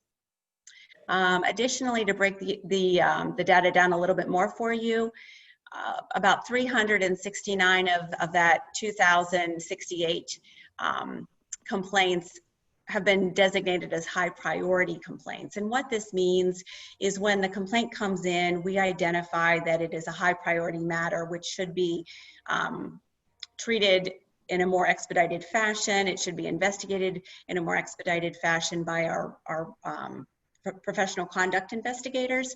And where there is a risk to potentially a risk to student safety, including those cases where, because of criminal charges levied against the educator, we would be seeking an immediate suspension or have sought an immediate suspension of the teaching credential. Some of those cases, the 369 cases, could also be pending another type of legal process. Maybe there's a grand jury proceeding, or maybe it's pending the outcome of criminal charges at that point. So that would be another, some of the 369 cases would involve those types of matters. 302 of the 369 open high priority complaints involved educators who were working at the time the allegations came in. And I say allegations because these have not been adjudicated matters, and we do provide the flag, the high priority flag, when the cases come in. So for those matters that are an investigation, and there is a large subset of the 369 cases that are an investigation, if we determine that the educator, there is no evidence to support those allegations, then we do remove that flag as the case advances. Of the 302 where the educator was working at the time the allegations came in, 46 are immediately suspended at this time. An additional 12 of that 302 minus the 46 are pending another legal process. And then several more of those cases will be presented to the Professional Standards and Practices Commission this Monday. So that's generally a snapshot, and as Shane indicated, I can answer any questions that you may have as well. Thank you very much, Sarah. I have some questions, please. Yes. Is there a standard or a rubric for the 1,000 that are being sort of summarily dismissed? We do have internal protocols, yes. And those protocols are the types of cases where our chief counsel has approved those types of cases of being the type because the educator is not working, has not worked in some time, or where there has not been a new credential, even if they haven't worked, issued in the recent years. The cases are generally criminal in nature. They are not the types that would indicate a risk to student safety, particularly in light of the fact that the educator has not been working. Moreover, in the state of Pennsylvania, there are very robust background check requirements that any employer, any school entity employer or independent contractor providing services to a school entity would be required to undergo.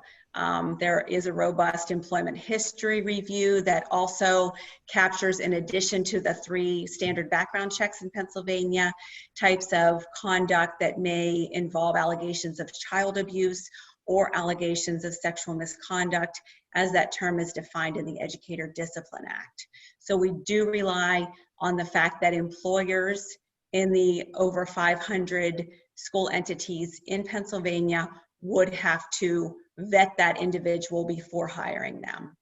Are we confident that those individuals whose cases are dismissed would find the same set of challenges to employment if they were to go to other states?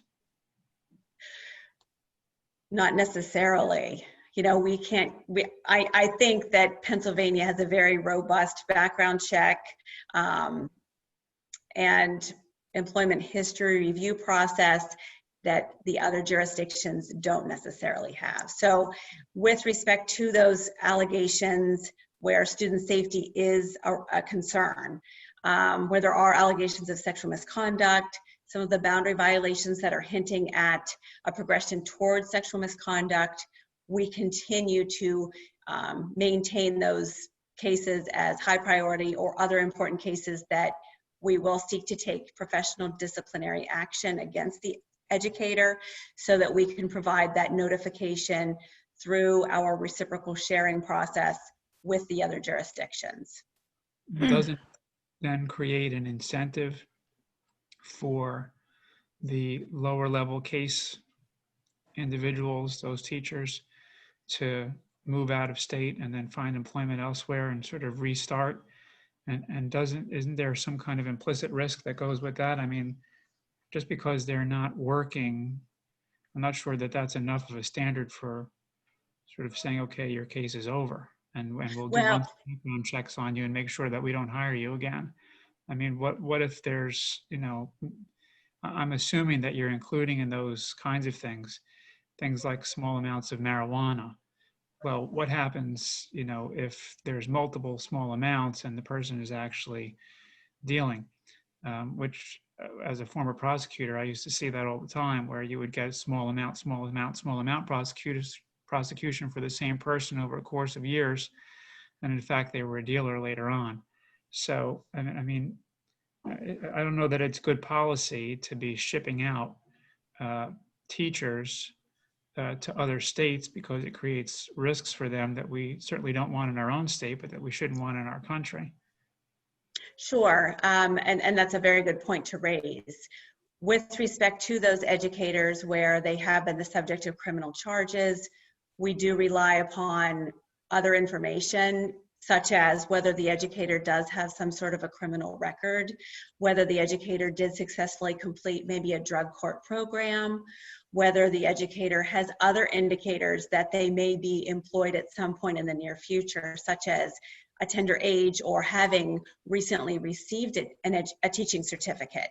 So we do rely upon a multitude of factors, but the reality is we simply cannot continue to prosecute every single case that we may have initially filed a complaint on, or we cannot focus on the cases where the educator truly poses a safety risk to students, when there is no other marker to identify that educator as having a criminal record or as having some other notification associated with them, maybe some sort of professional discipline that was levied against them that another jurisdiction would see. Because I think in most other jurisdictions, there would still be some sort of a background check requirement looking at, federal charges and convictions and state police, whatever the police system would be in that jurisdiction.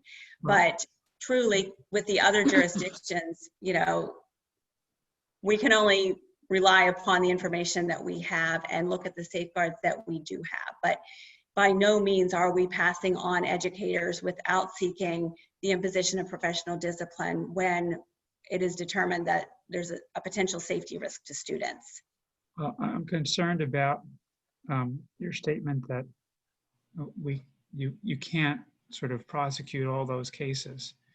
I mean, I can't imagine a prosecutor in any county of any part of the state or the country saying, I'm sorry, we can't prosecute all these cases, so we're just gonna let 50% of them go. It's unheard of. So why is your office taking this approach? Well, we're relying on other processes. So the criminal justice system, and with respect to the criminal justice system, recognizing that there is an increase in the use of pre-charging, diversionary programs for low-level crimes, relying on drug courts, relying on veterans courts, other processes in order to allow for remediation and treatment, as opposed to maybe a more punitive action. Moreover, with respect to other types of licensure within the state of Pennsylvania, there has been a sincere interest in ensuring that individuals, as long as there is no nexus to the employment, the individual can either obtain a professional license or certificate or continue to work doing their craft or livelihood. So with respect to educators, while certainly we appreciate that there is an inherent safety risk with the job because they are working so closely with students, you know, similarly with our, you know, the physicians and with nurses and with the other boards as well, occupational therapists, speech pathologists who do work very closely with, you know, patients and others one-on-one. We are mindful of the potential risk, but we, like the other boards, also want to make sure that we're not prohibiting unfairly folks from having a livelihood, particularly at this time where in Pennsylvania, we need educators. Understood, but we also don't want to create the risks for children where it's unnecessary to create risks for them, whether it's in our state or others. Okay, so just a couple other questions and the statement, which is congratulations on moving the number down as much as you have. It's Thank been, you. as you know, for me, a bit of a sore spot that the number had been as high as it was. So I'm very happy to see the progress you've been making and glad that you've been able to do that. Thank you. Do you have any either projections or predictions about whether the number of future cases for this coming or current academic year, whether that's going to cause an increase in the numbers again or a decrease? My gut tells me that it will probably be a slight decrease. I anticipate that it will be an ongoing decrease.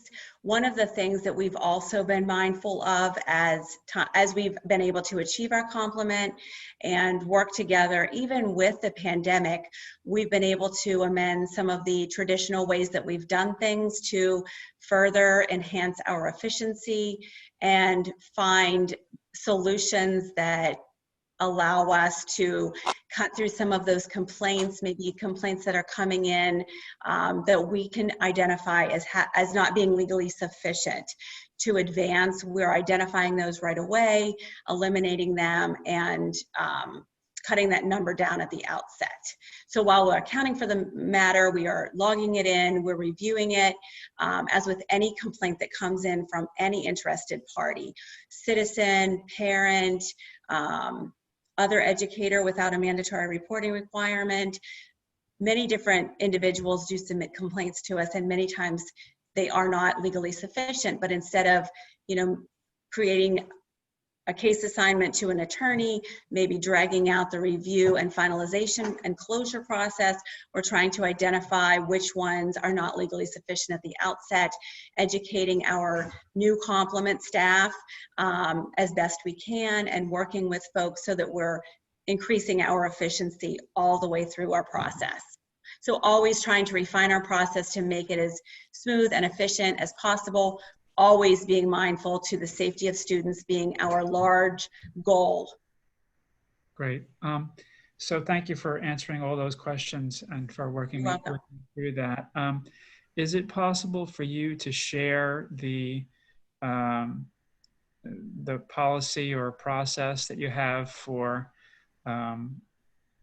how you're sort of eliminating those 1,000 cases with the State Board of Education? Because at this juncture, you know, as much as I inquire and want to challenge the status quo on this kind of thing, I feel that I need to respectfully, if only as advisory or dictum or something, I need to respectfully disagree with the approach of the elimination of the 1,000 cases. It sounds to me like far too many. But maybe that opinion could change if we were able to take a look at whatever that rubric is. May I weigh in? And Dr. Perry, I want to echo your concern. This is Dr. Green. I'm not quite sure why I'm feeling a little odd about the 50% reduction without a clear analysis or aggregation of the data. I don't even hear anything about how are you tracking those 1,000 who seem to be deployed to the ether as long as their livelihood is not impacted. There's something outrageous inside of that. And I'm sure, Sarah, that you didn't mean it that I'm not sure what you mean.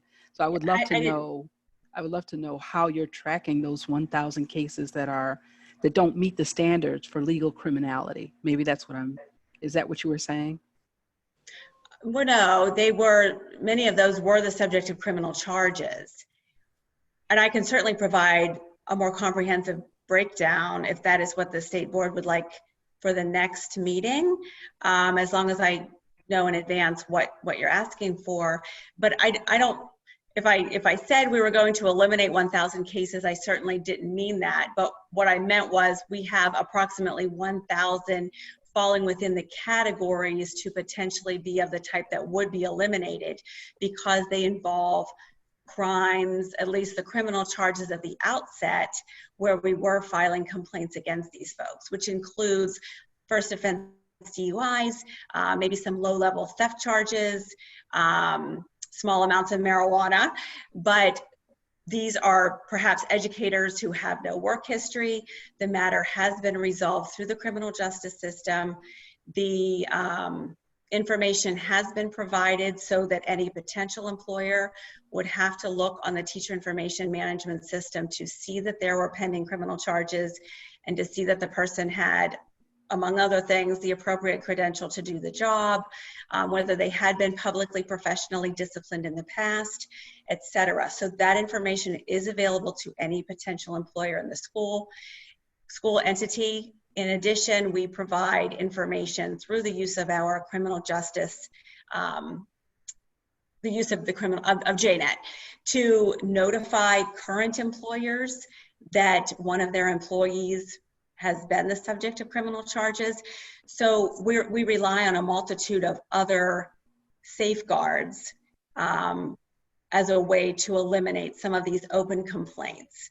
And I said the 1,000 because there are 1,000 in looking at the data today that fall into categories of either like drug and alcohol or non-moral turpitude, non-111E crimes. So they are criminal in origin, and we're certainly taking another look at those types of matters. Okay, well, I think what Dr. Bracy Green and I, and potentially others, would be grateful to see would be whatever the policy or process or rubric, matrix, whatever you may call it, that helps your office to discern and decide which among those 1,000 cases are going to be cases where you're releasing those folks or dismissing those matters. So is that fair, Dr. Bracy Green? Absolutely. I would love to see that disaggregated data. And Sarah, I don't know do you have the capacity to actually, once those cases are reconciled in your office, and I do appreciate the collaboration of using, the efficiency of using multiple resources to resolve the matter. But it would be very interesting to understand, and again, to mitigate the risk that we are not somehow unconsciously setting up a deployment of people who maybe they weren't in our schools, but they moved somewhere else because we just didn't have the capacity. And if that's something that you can provide in terms of disaggregated data, that would be extremely helpful and reassuring, quite frankly. Sure, and I think I guess I'd like some information about what it is specifically with respect to the aggregated data that you would like to see. There are educators who are the subject of pending criminal charges, but they've never worked. There's no evidence that they've ever worked as an educator. So with the over 800,000 educators in the Commonwealth, these individuals have lifetime teaching certificates. So unlike other jurisdictions, they are in our system forever. So we're getting criminal justice information about these folks. They might be 90 years old. and be criminally charged for, taking someone's wallet at the grocery store or stealing cheese from the grocery market.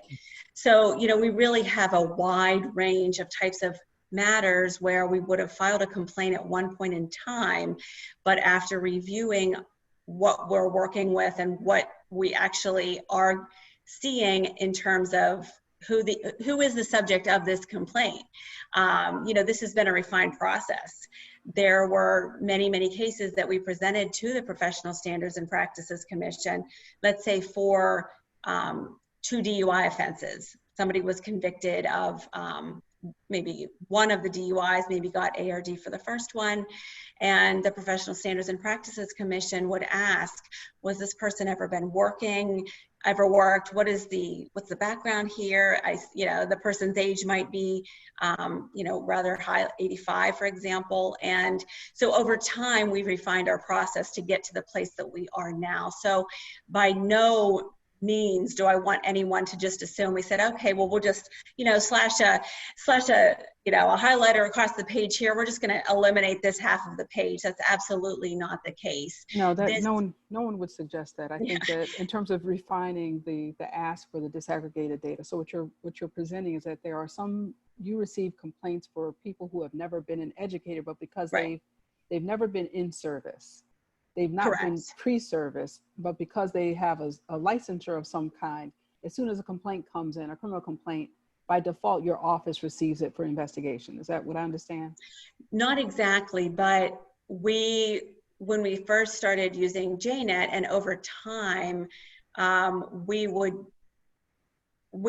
can't refine the use of JNet very well at all. We just don't. That capacity does not exist. Moreover, we use that resource to provide information to hiring entities through the teacher information management system and to the field where we know that that person who has been the subject of criminal charges is working based upon other data through PIMS, and then through TIMS is where the school entity becomes aware of that information regarding one of their teacher employees.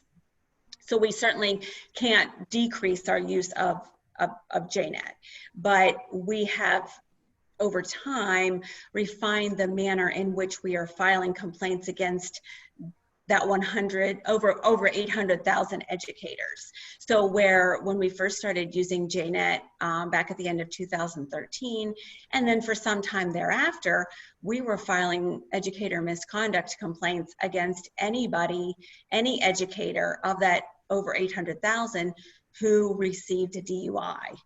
So initially we were filing complaints against almost everybody who received a criminal charge for some summaries, bad checks, retail theft, all misdemeanors, all felonies. And then over time, we had to step back because our case numbers were becoming really enormous and we did not have the resources to advance the matters that we really needed to advance. And this is something that escalated over time without having the human resources to really, manage all of those complaints.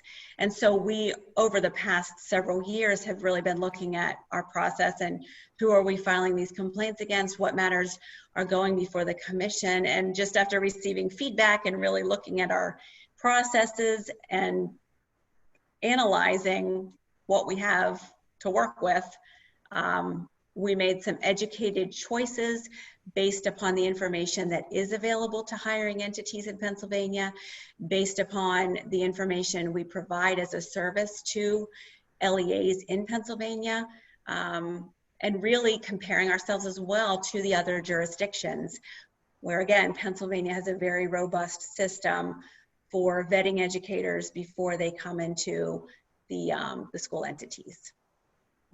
There are some ways in which I think through this conversation, some concerns have been allayed, but I think that the longer it goes on, the more there's also new concerns that arise. For example, the fact that someone hasn't been a practicing teacher for any point in their career and then commits a crime and then has their case dismissed doesn't necessarily mean that they have no future intention of becoming a teacher, which means that you're potentially in a case where someone then maintains their licensure or certification in such a way that they can go on to be a teacher somewhere. And if it's some, borderline case, then are we putting children's safety at risk? So I think the conversation is robust and fruitful for all of us, and thank you very much. I think we need to sort of center ourselves around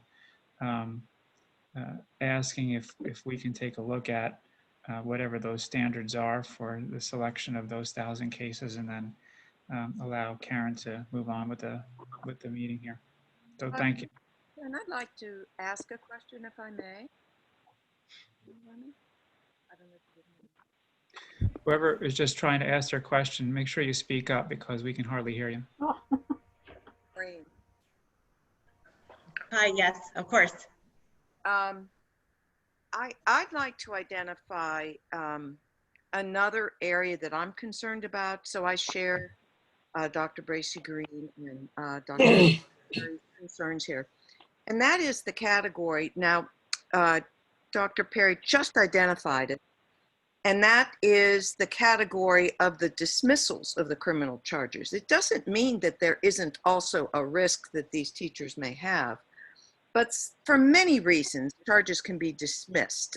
Inappropriate gathering of evidence, a lot of procedural hiccups. Doesn't mean that this person is any less risky for our student body and actually for others who work there with him or her. That's number one. Then another question. So I would like, when these standards come through, some consideration of the fact that the criminal justice filter may not really be the filter that is best for the goals that we have here, because number one, charges can be dismissed, but also number two, sometimes the matter is just a civil matter and it's not even a criminal matter, but it involves, something along the lines of child assault, child abuse, whatever, but it's in the civil side. And so I am concerned about those categories also potentially creating risk in our public schools. And then here's my next question. Is there a self-reporting requirement of teachers to say that they are the subject of litigation, whether it's criminal or civil, like other professions have, a self-reporting, that this has come in the medical profession, you report this stuff. Is there a similar one for the teachers? Yes, there is. Educators in Pennsylvania are required to report to their employer within, I believe it's 48 hours, if they have been criminally charged, indicted, or convicted of any of the crimes that would result, if convicted, in an employment ban in Pennsylvania, as articulated in the school code. So there is a reporting requirement for educators. In addition, we have a very robust mandatory reporting requirement on the part of chief school administrators and educators in Pennsylvania.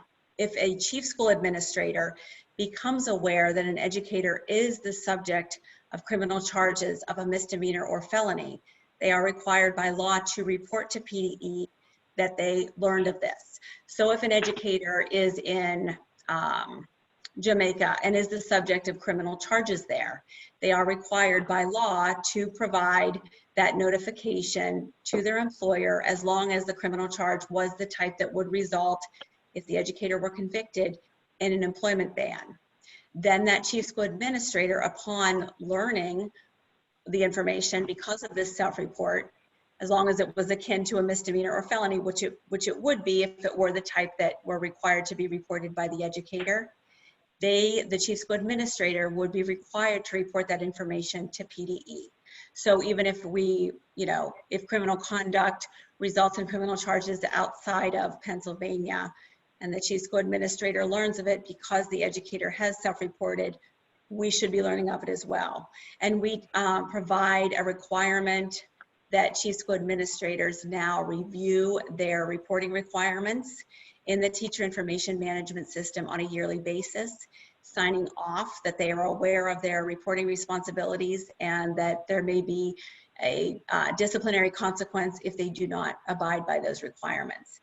The other thing I wanted to say with respect to failures of the criminal justice system to perhaps result in a conviction against an educator for certain types of conduct.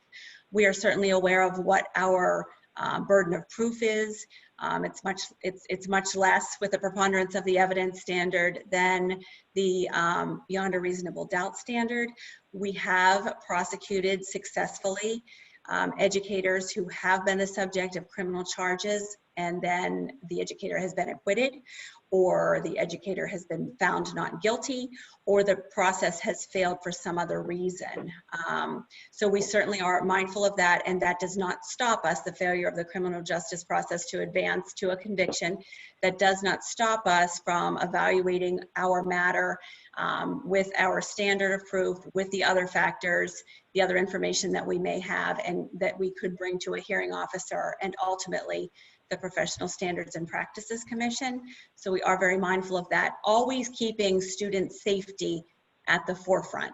So looking at all of the factors that would be appropriate to evaluate when considering whether this educator could potentially be detrimental to student safety. This is Jim Barker. If I could just jump in. I think a lot of people have a tremendous interest in this topic. I think the reality is it's an onion. The more we dig into it, I would strongly recommend to the chair that we give consideration to forming a committee and have that and interested parties participate in that committee and look at issues and come back to the board with a rather extensive and exhaustive review of what they think the role is of not only the board, but the PDE, and so that we would be better informed and more aware of the issues. Yeah. Because I think this is a very, very complex set of circumstances. Thank you. Yeah. Yeah, Thank you. Let's go. Oh, I'm sorry. Sorry, it's a fairly new development, and this what's been reported today. And typically, Karen and I monitor this on a regular basis with PSPC, and Karen and/or I are present for the PSPC meetings as they occur. I guess about every other month or so. And the School and University Safety Committee has typically been the committee that's looked at these kinds of sets of issues. So I would just suggest that we, if we decide we're going to drill down here, that we center focus into that committee. I'm not sure that we need to just yet. I think let's first take a look at the information that Sarah will share with us. Let's take a look at that. My suggestion is let's take a look at that as a whole, as a body. And then if we think after that it warrants further scrutiny, then I think at that point we put it to a committee. Okay. Sounds good. Okay. All right. Thank you.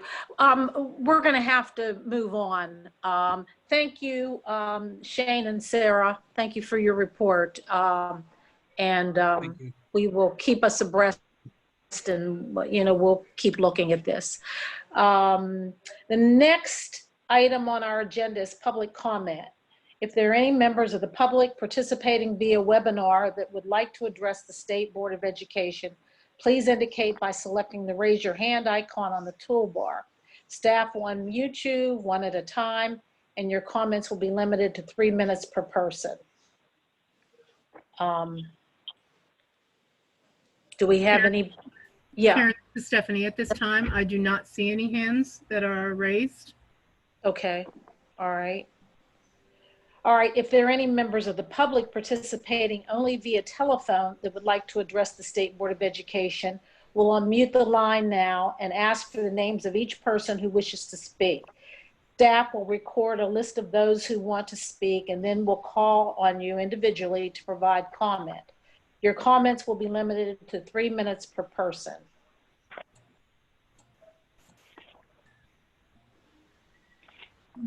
The conference line participants are unmuted. If you wish to provide a comment, please state your name.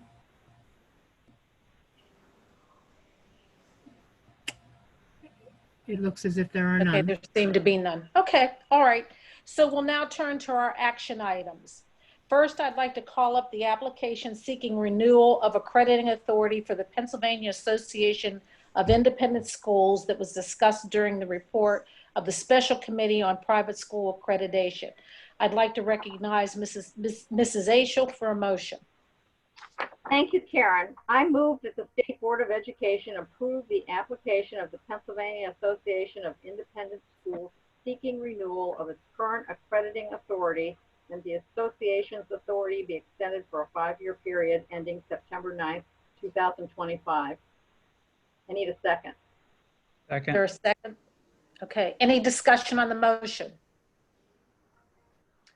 All those in favor signify by saying aye. Aye. Aye. Aye. Any opposed? Okay, motion carries. Next, I'd like to call up the application seeking renewal of accrediting authority for Middle States Association of Colleges and Schools that was discussed during the report of the Special Committee on Private School Accreditation. I'd like to recognize Mrs. Aishel for a motion. Thank you. I move that the State Board of Education approve the application of the Middle States Association of Colleges and Schools seeking renewal of its current accrediting authority, and that the association's authority be extended for a 5-year period ending September 9th, 2025. Okay, is there a second on the motion? Second. Any discussion? All those in favor signify by saying aye. Aye. Aye. Any opposed? Okay, motion carries. Finally, I'd like to call up the, pardon me. Did somebody say something? Oh, okay. Finally, I'd like to call up the proposed amendments to Chapter 4 that were reviewed earlier in detail by both the Academic Standards Committee and the Council of Basic Education. I'd like to recognize Dr. Williams for a motion on Chapter 4.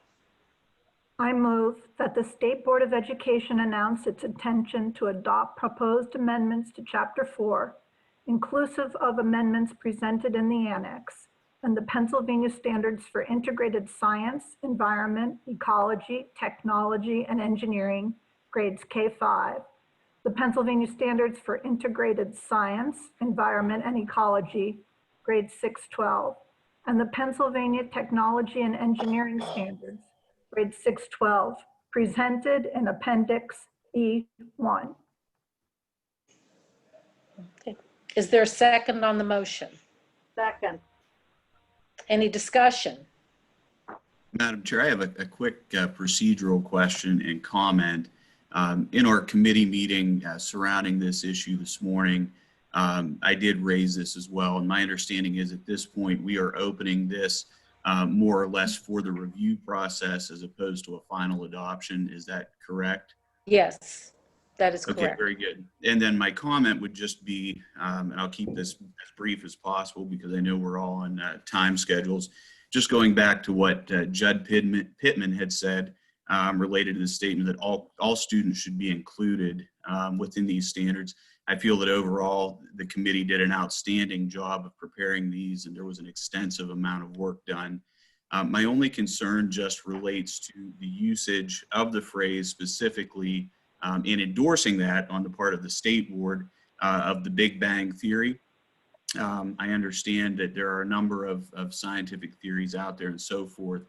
Over the years, in my role as an administrator, I've encountered numerous people who have withdrawn from the public school system, sought other means of education, and so forth, just specifically around the usage of that terminology.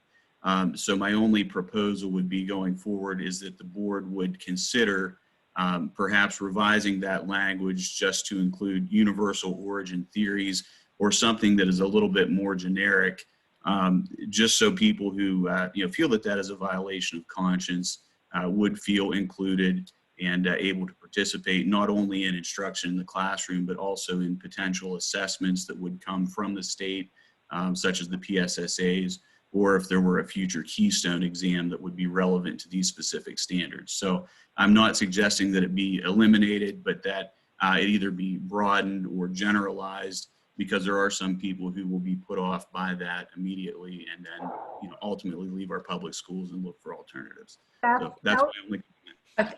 Jeff, can I ask a clarifying question? Because earlier Yes. you said you didn't care to change the content of the standards, but now I hear you saying you do want to change the content of the standards. Now, if I was unclear earlier, I'm basing that on the discussion that I was part of by phone with Mr. Pittman and Deputy Secretary Stem and the committee.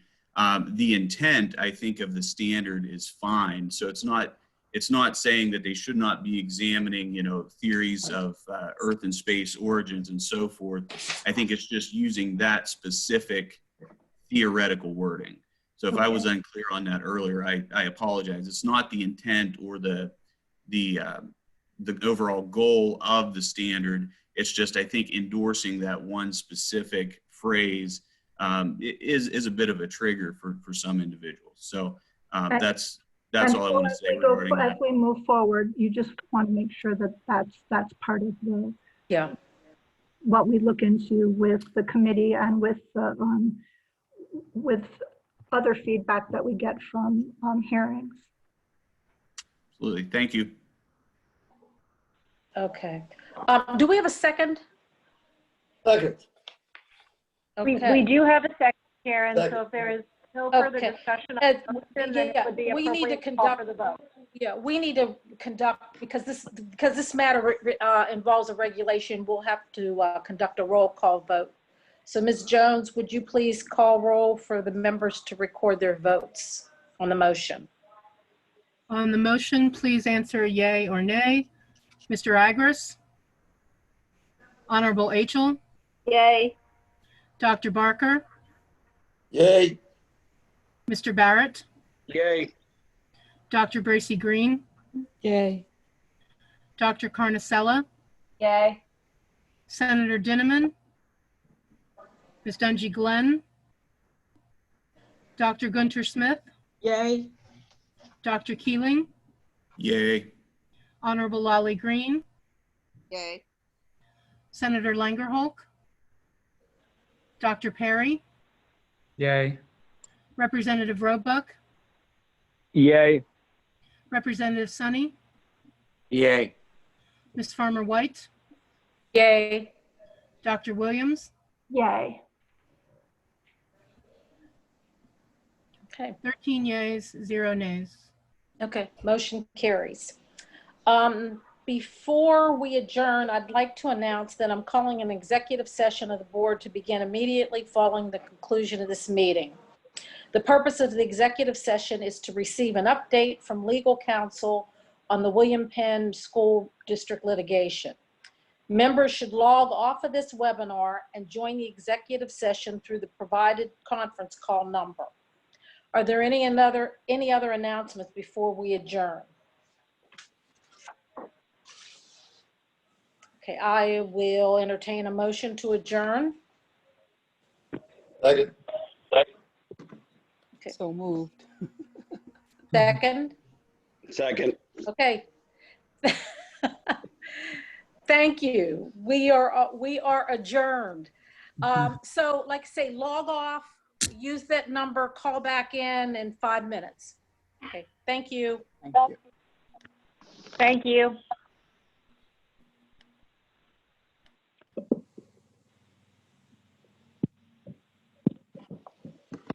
Yeah.